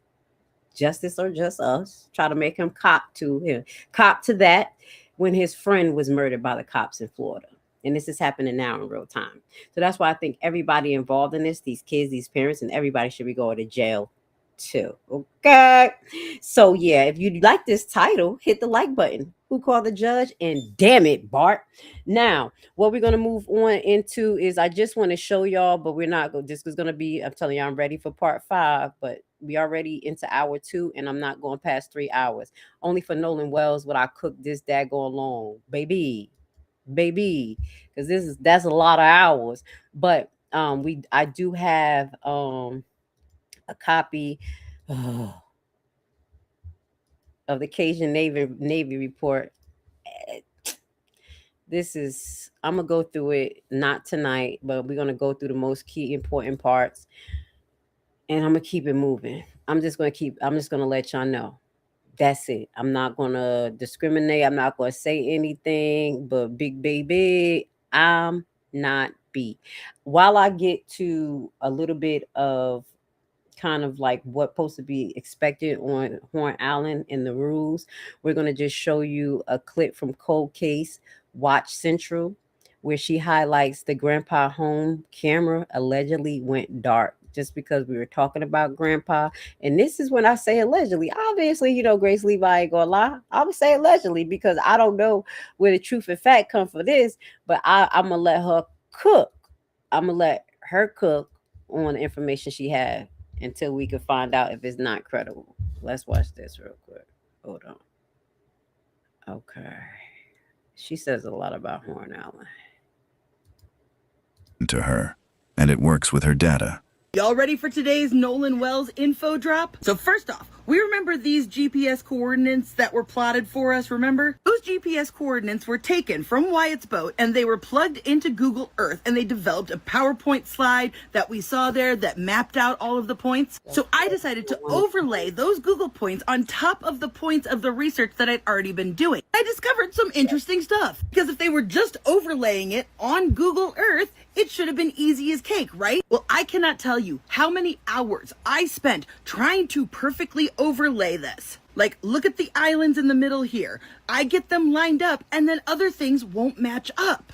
Like you'll notice, like I said, these islands, look, they aren't moving, but everything else around it isn't working. So right away, my instincts are telling me that somebody manipulated this image to cover something up. Of course, that is alleged. I can't prove that, but you know, it's supposed to just overlay. So honestly, I just did the best I could, and I mostly just focused on the top half, trying to get like the marina and the grandparents' house they went to all line up. So now we can really follow which way this boat was driving and the kind of stops it seemed to be making. And if you'll notice here, it goes right next to that marina that I was telling you guys about with the Marty McGrath, which is who, according to Katie, that she got a ride from. So they passed the marina, and as you can see, it juts out almost like it was pulling up to this dock. And then there's these two houses here, especially this house, where it seems like the boat pulled into the docks there. Then it went all the way down here. There's a little like lock area here, so you have to go through here. And it went to the bridge. And I was like, why did they go all the way to the bridge to turn around? But it turns out right here is a big old fishing pier. Then right next to that is the Ocean Springs Yacht Club. And a lot of these families we're going to stop right there. A lot of the families go to the yacht club. So this is Cold Case Watch Central. I'm going to leave their link at the bottom because they did a good job putting this video together. I'm going to give them all the credit, but I wanted to get y'all to start cooking on that information because on part 5 of our Nolan Wells deep dive, we're going to be getting into the GPS data again with more detail. Obviously, y'all see I hit it with a fine-tooth comb. Even if I don't understand about the subject matter in its totality, I am willing to go research to get the most credible information to share with you. So we're going to go over the GPS data one more time. We're going to go over the boat issues again. And we have some other commentary behind that because I'm not a boat expert. And we're going to go over the outline of the island. Okay, now before we go leave for this evening, we're going to hit 2 major things before we get up out of here. Maybe I ain't doing 3 hours like I did, but let me know if y'all like what we're doing here, and I'll spend the last 5-10 minutes getting to the best comments here. Okay, be nice to Grace so I don't have to go off like a Levi. Y'all know we ain't got no behavior. Haitians, we get loud. Come on, let me be nice. So Now, this is where we're going to bring more detail and truth to power when we talk about this in part 5, the strict wilderness rules. Now, I want to clarify because Miss Nancy Gray, shout out to Nancy Gray. Oh, before we go, I got a sidebar conversation. One of my contract. One of my worst contracts was in Coliseum Hospital in Macon, Georgia. Y'all need to look this up. There was a active shooter that took place around January, February 2 years ago. That was before my uncle died, and I was in the ICU, and I was directly above the active shooter situation. Point taken. We're not going to go back and cook on my traumas. But while I was on that unit, I met a nurse. Her name was Nancy something. And we was talking, we was massive cool. She Caucasian, we was cool as hell. She was so nice. She said Nancy Grace was her cousin. And she was like, Nancy, what she say? I was like, do you talk to Nancy? She was like, no, we don't really talk a lot because, you know, she basically, I don't know if she said Nancy act like she's bigger than them. But I did meet a cousin of Nancy Grace. That's my name, Grace. That's why I want to call her Grace. I'm sorry, Nancy Grace. I met your cousin. She's a PCU ICU nurse at Coliseum. So with that goes to say, this is destined. Moving forward, that was just sidebar, guys. Go look up that active shooter in Coliseum. I ain't lying, girl. I survived that, and I was doing CPR for like 45 minutes. All right, boom. Now let's get to the rules and regulations of what's supposed to happen in the park. Now, why I bring up Nancy Gray is because she said, which wasn't a true statement, that the Cajun Nation, U.S. Cajun Navy, found Nolan, in which they did not. Everybody knows that who found him was the National Park Service that found him. So this is why that statement that was brought up, I don't have your name, but I should have pinned it where you said that this should be a federal investigation because where it happened at, you daggone freaking right. It shouldn't even been a question on top of all of the bias. But let's get to the strict wilderness rules on Horn Island. No facilities or staff. There is no drinking water, no shelter. Now, there's not rules, but this is kind of what's going on as well. No shelter, no public restrooms. What? I'm bougie. I know y'all using the bathroom with that dirty water. Oh my goodness. I'll never step foot in that water. Oh, I'm so bougie. Y'all talk about Haitians. I'm bougie. We bougie. That's nasty. Okay, no public restrooms. There's no permanent staff that is actually on the island 24 hours. Visitors must pack everything they need to participate in recreational activities. They have little to no communication infrastructure, but obviously there is Wi-Fi or something in the sea because they had good service to talk to Cito, okay, and good enough service for Warren to call his mama after the fight, allegedly, okay, because I'm not sure the timeline, but that's when he mentioned when he called them, okay? So the infrastructure for communication is close to none, which is a hazard. That is disgusting. There's no emergency cell, call box, landlines, Wi-Fi, call service is a little bit spotty. So they're not supposed to bring animals. They're not to have motorized vehicles or generators there. Wow. Why is they hosting events there? And glass and alcohol restriction. Glass containers are strictly illegal on all beaches that prevent litter and injury, and all alcoholic beverages are not permitted. And they should have said especially by teenagers under the age of 21, while everybody's here acting like these people over 21, like they were just drinking. First it was just Nolan. Now everybody messed up. You see all the boys with bottles in their hand, but this just normal. But this is normal. I'm so old school. This shit ain't normal. No. Okay. So, campfires. Fires are only allowed between extremely high tide. Lines used to draft wood. No fire permitted near the dew or vegetation area. So they don't have a lot of rules there. I'm going to see, can I find more information about the rounds of the National Park Service Rangers? Like, what do they do? Because they don't have people there 24 hours, but they do have people there enough to clear that island out. But remember, Dad said, Nolan's dad, because we always talking about mom, Nolan's dad is doing his thing. He said directly that he know of people who spent the night at Home Island that night. We showed you in the first series of interviews that they came out. We have that clip. I'm not going to go into it right now, but he did say that someone spent the night. There's no reason for no one to have seen Nolan there. So next week, when we go into part 5, you know what we're going to be going into. So while we get into the boat and the island, we're going to get into the rules and regulations, into more details of what should have been. Now, to close off, let's talk about a little bit of law. Hold up, before we get corny, let me see if I can show y'all another clip before we get corny. You're like, oh my God, I want to hear this. I want to hear this. Let's play this. This is the new buzz of what's going on right now. Breaking news, mangas, and gentlemen. This is crazy. A new photo, a few new photos, screenshots, pure survival, just was released of a fight about to ensue during survival on Horn Island on the 4th of July, pure survival. You can see Nolan Wells, alleged fake friends, pure survival. Look at Warren.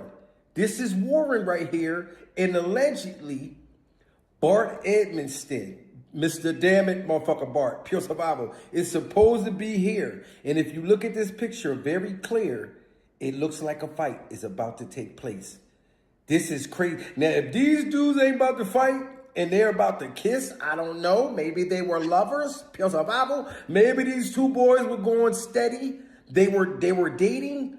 If they are not motherfucking lovers, if they weren't getting their little Nas X on, then this shit looked like a fight was about to happen. And they already...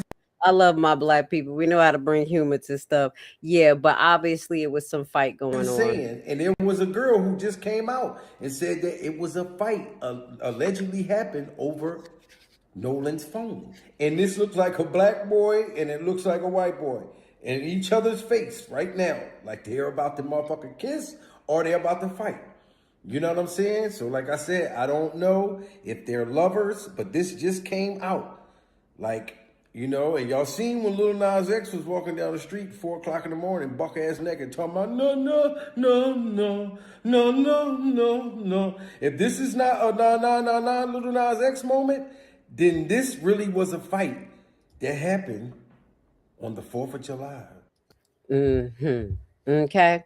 So now we're going to kind of just talk about what possibly can happen in a real indictment if they present this thing correctly. Okay. And let's put this up there so Bart could...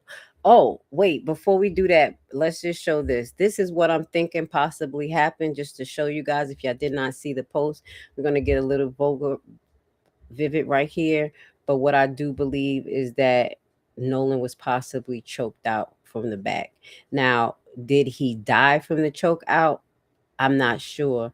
But what I do think is that they may have not known and they may have thrown his body over. This is my opinion when I tell you my opinion, okay? Because obviously Nolan was somewhere in the vicinity, floating by the water, by the boat when things was going down. Like he said, Nolan was sitting at the side of the boat with Katie when we were telling him, get in the boat. And obviously, I'm just giving them the benefit of the doubt. It had to be close to the island because Nolan floats on water. It must be the lower part of the water instead of the 31 foot. Okay. So I'm thinking something happened when he said, get the F on the boat. It was some argument Nolan may have got on the boat in between the time when they were pulling off until 4:30. When they started launching off, something happened. At 4 o'clock, Nolan was by or on that boat because we hear what they're saying. Now, because of these injuries right here is what make me think that this young man was choked out. They held his throat area. We're going to show you that, the area that they have held from us. I mean, not us, the other pathophysiologists.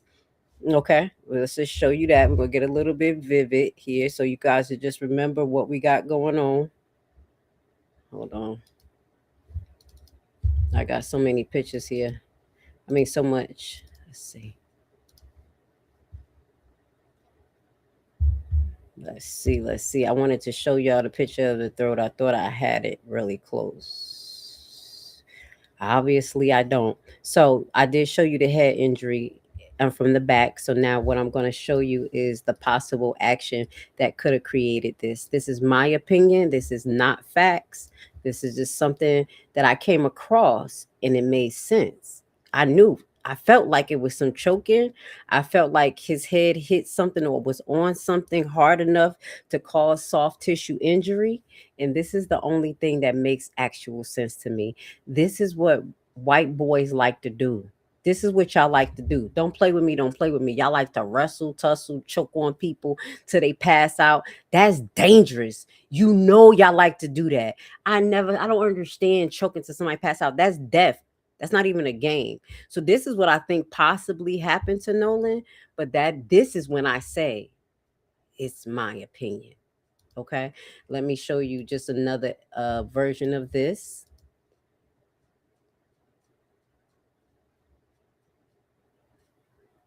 Until they passed out and they maybe couldn't tell, was he bleeding? Was he breathing?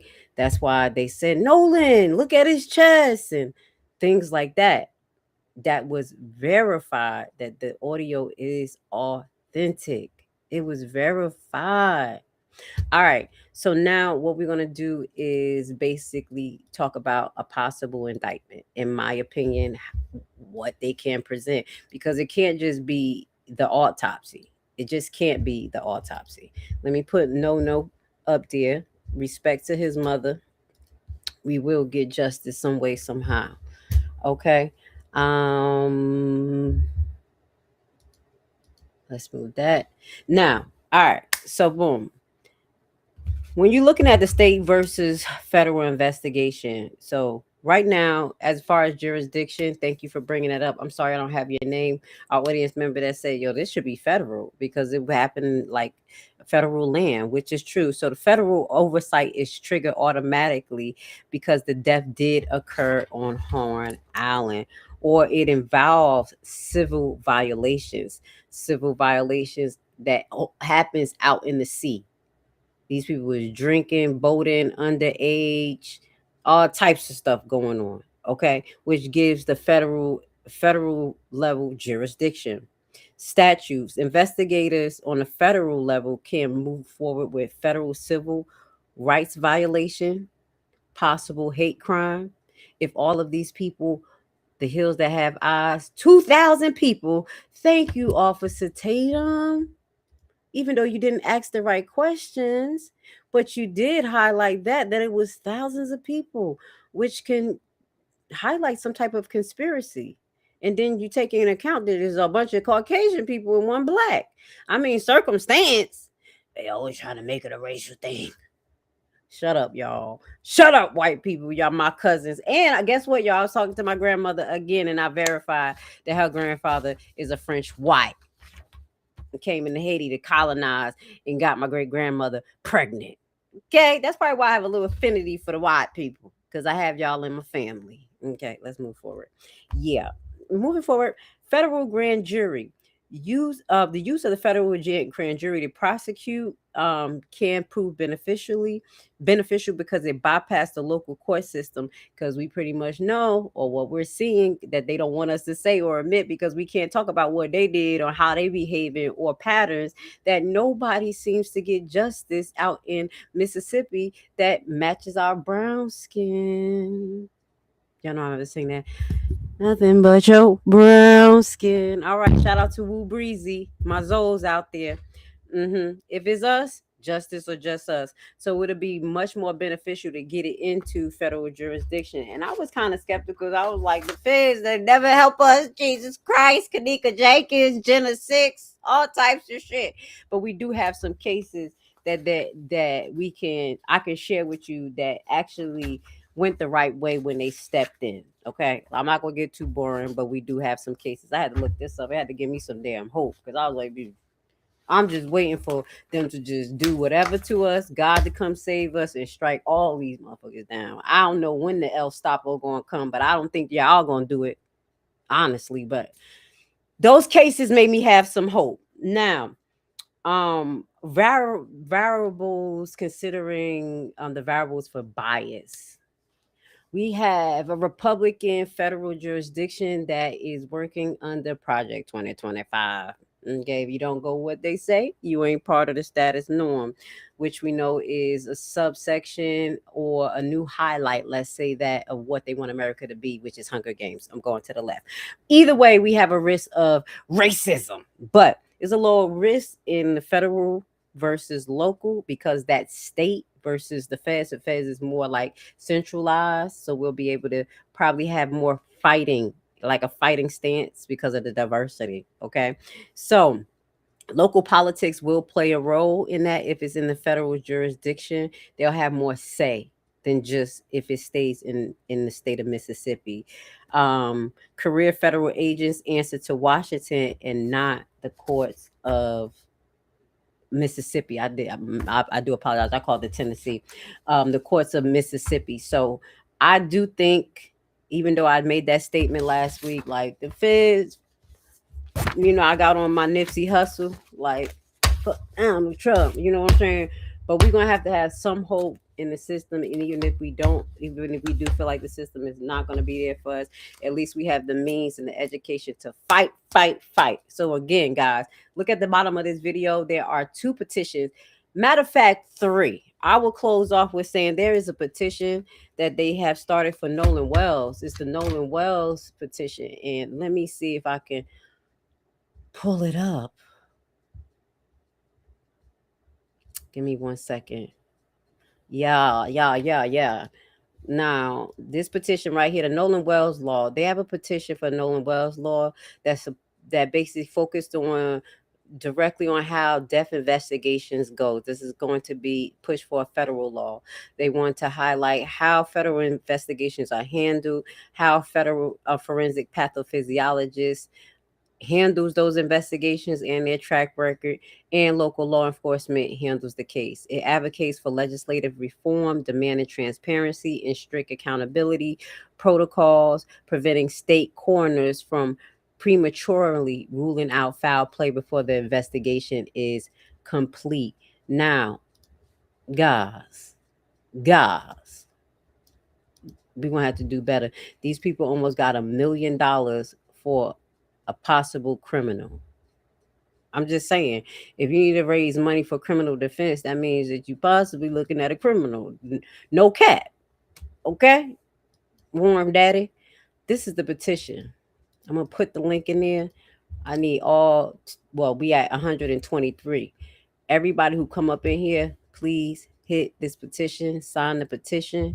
We should have millions signing this, because this don't only affect us in the Black community, it's general. And the petition doesn't say investigation that affect Black people only. Is to affect all of these issues with the way they handle investigation, prosecution of investigations, calling investigations a quit before you get all the information. This can happen to all of us. Okay? Y'all know I got stories for days. My white people. There was this young white boy a couple of years ago. He was probably like 15 or something. No, that's a lie. He's probably 18. I don't know if his name was Levi or something close. Basically, he got pulled over for the police. The police didn't like him. He was one of them dirt bike riders. This is the second time I heard about police possibly unaliving these Caucasian white boys who do the dirt bike, because they consider y'all like white trash. I'm on a dirty foot. They don't have respect for y'all. And allegedly they unalived him. One incident, they knew him from dirt bike riding, and at that police stop, they shot the young boy. He was 18.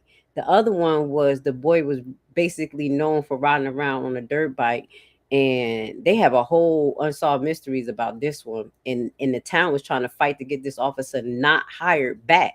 And the sheriff was trying to stick with him. But basically, he had told the boy, which was Caucasian, that I'm going to kill you next time I saw you. And he told his friends that. He was like, if this officer see me, he's going to kill me. And that day, he saw him and he chased him down. And the young boy went into the forest and never came out. And they found him hanging.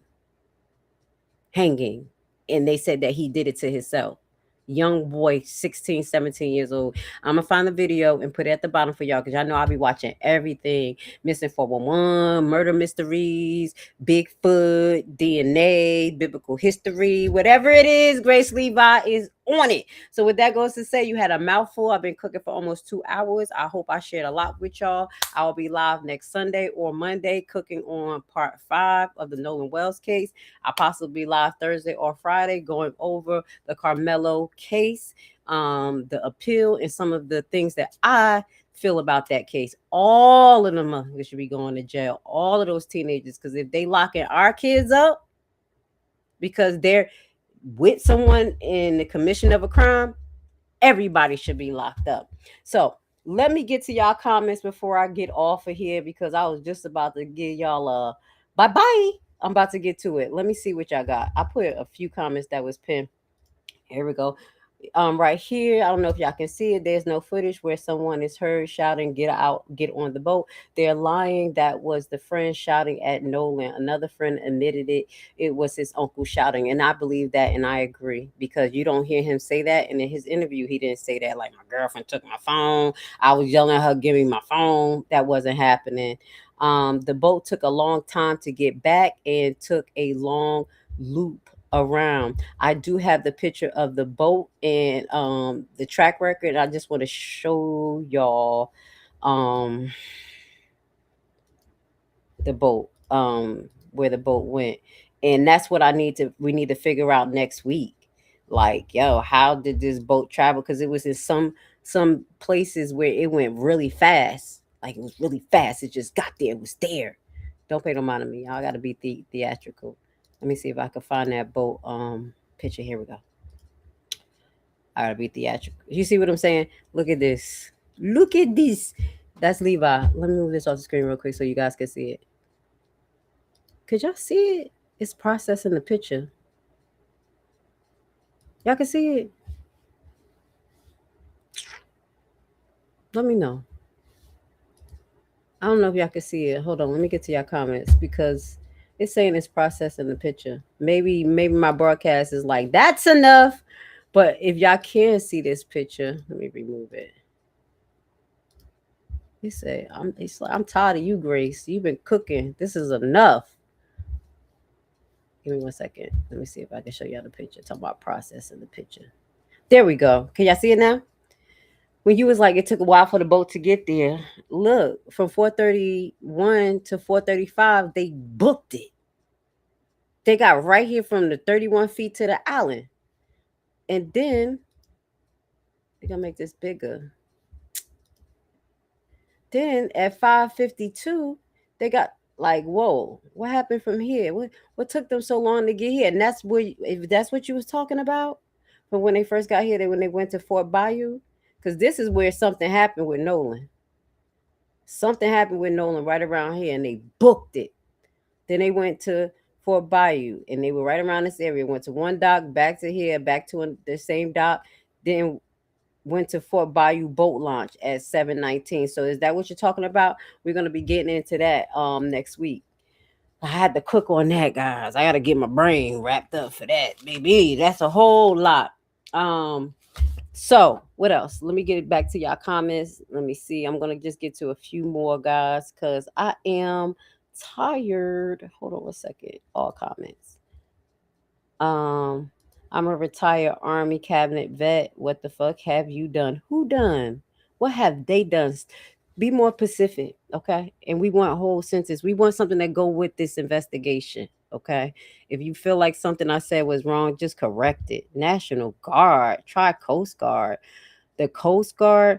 Okay, you clearly are not very intelligent. Yeah, I think I am. You stood here for the whole live, baby. Sometimes I do mix up the names, but it is the Coast Guard. So if I did say the National Guard, it is what it is. White people, y'all make the same mistakes even worse. Half of y'all can't even pronunciate nothing. That's why y'all mad at DEI, because we had to be so damn smart. And y'all thought y'all was going to get the jobs when y'all couldn't. All right? Make fun of me, I'm going to get on your ass too. Okay? All right? All right. Obstruction An active investigation is also criminal offense. Obstructed and active, yes, it is. And I do believe, in my opinion, possibly there is some adults that's playing a role or played a role on that particular day, highlighting what we showed you. How did Jerry know to tell them, don't go, they're fine? Who called Bart? And from what we're seeing, Bart was there from the beginning. So why did they call Cito? It's so many whys. Just like you said, something is not right here. It is not. Okay. As you said, Mr. M123, they were all grouped together, standing in the water, waist high. Somebody seen something and heard from the picture of a lot of people from her. So yeah, someone did see, and the other pictures that's up there. Somehow 2,000 people wiped out all of their social media. They tight knit, yo. That's what he said. Weren't we a very tight knit community? Even the mixed boy said that, but he's kind of like 3 layers out. Like, how you can hear how the degrees of separation.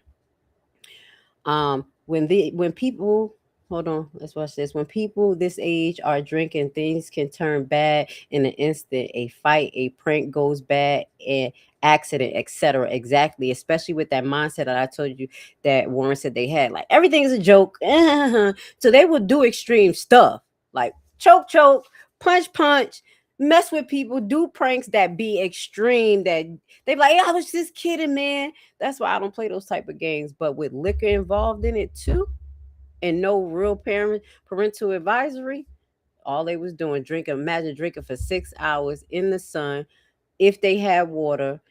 And what happened on the 4th hour? Fight. Okay. How does he automatically assume that the audio is doctored without any evidence? Are you talking about Tatum? Are you talking about Bart's lawyer? Exactly. And let's talk about this, because we may go into Bart's lawyer's statement. Y'all, he weird as hell. Let's put Bart on the screen. Shut up. God protect Grace. Let's put it on the screen. Let's put Bart on the screen real quick so we could just cook on his lawyer real quick. Because y'all, he's a weirdo. My thing is, why say that your client is innocent and you are the defamation lawyer? What? First and foremost, why did the defamation lawyer say with Chromo cover up King, see part of that? Why did Bart, defamation lawyer, say that he saw the autopsy and he knows the autopsy, but he was afraid to go into more detail like Chromo did? Y'all know I'm talking about Chromo. I call him Chromo. All that COVID shit. Acting like he ain't take it, like he was just control opposition. Oh, I'm getting distracted. But in that interview, he directly said or implied that these 2 individuals saw the autopsy and mom did not. How weird is that? You're just a defamation lawyer. Are you actually for the legal defense that Bart may need in them? It's weird. How do you have this information and mom doesn't? This shit is so biased. This is the how for me. And you want us not to feel like something is suspect with the things that you are saying or doing, and then you're telling us don't even say his name, don't mention him, when they said, damn it, Bart.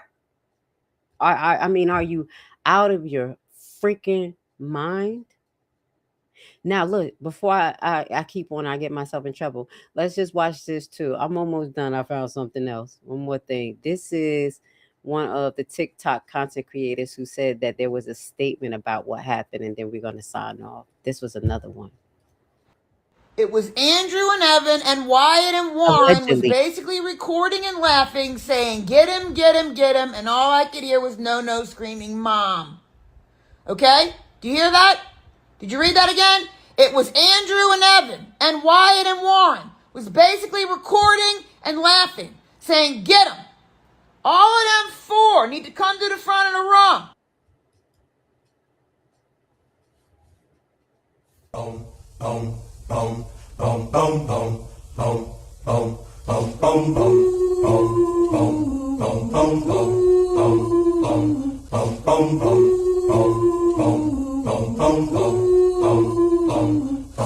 Jesus I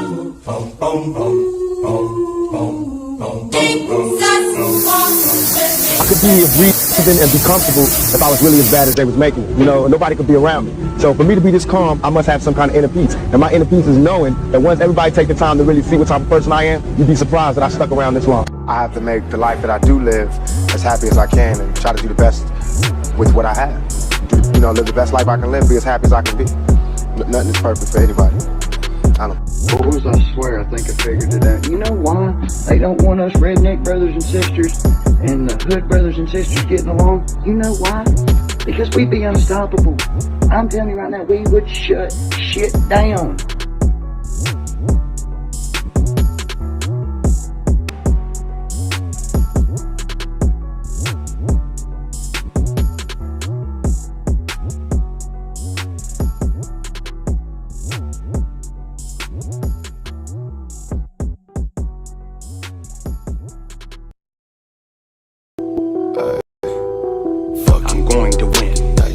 We did not come this far to just break down and lose now. I'm a winner. I'm going to win. I'm going to Blowing cash on random TikTok trends? Instead, dive into Real Estate Monthly Info Sessions. Next level smart move. These sessions make real estate investing feel like a cheat code. Unlock wealth, understand tax lien auctions, and mitigate risks without the stress. Crazy affordable, like a Netflix subscription for your financial future. With thousands attending, it's legit. Wealth, knowledge, ease, don't miss out. Sign up now.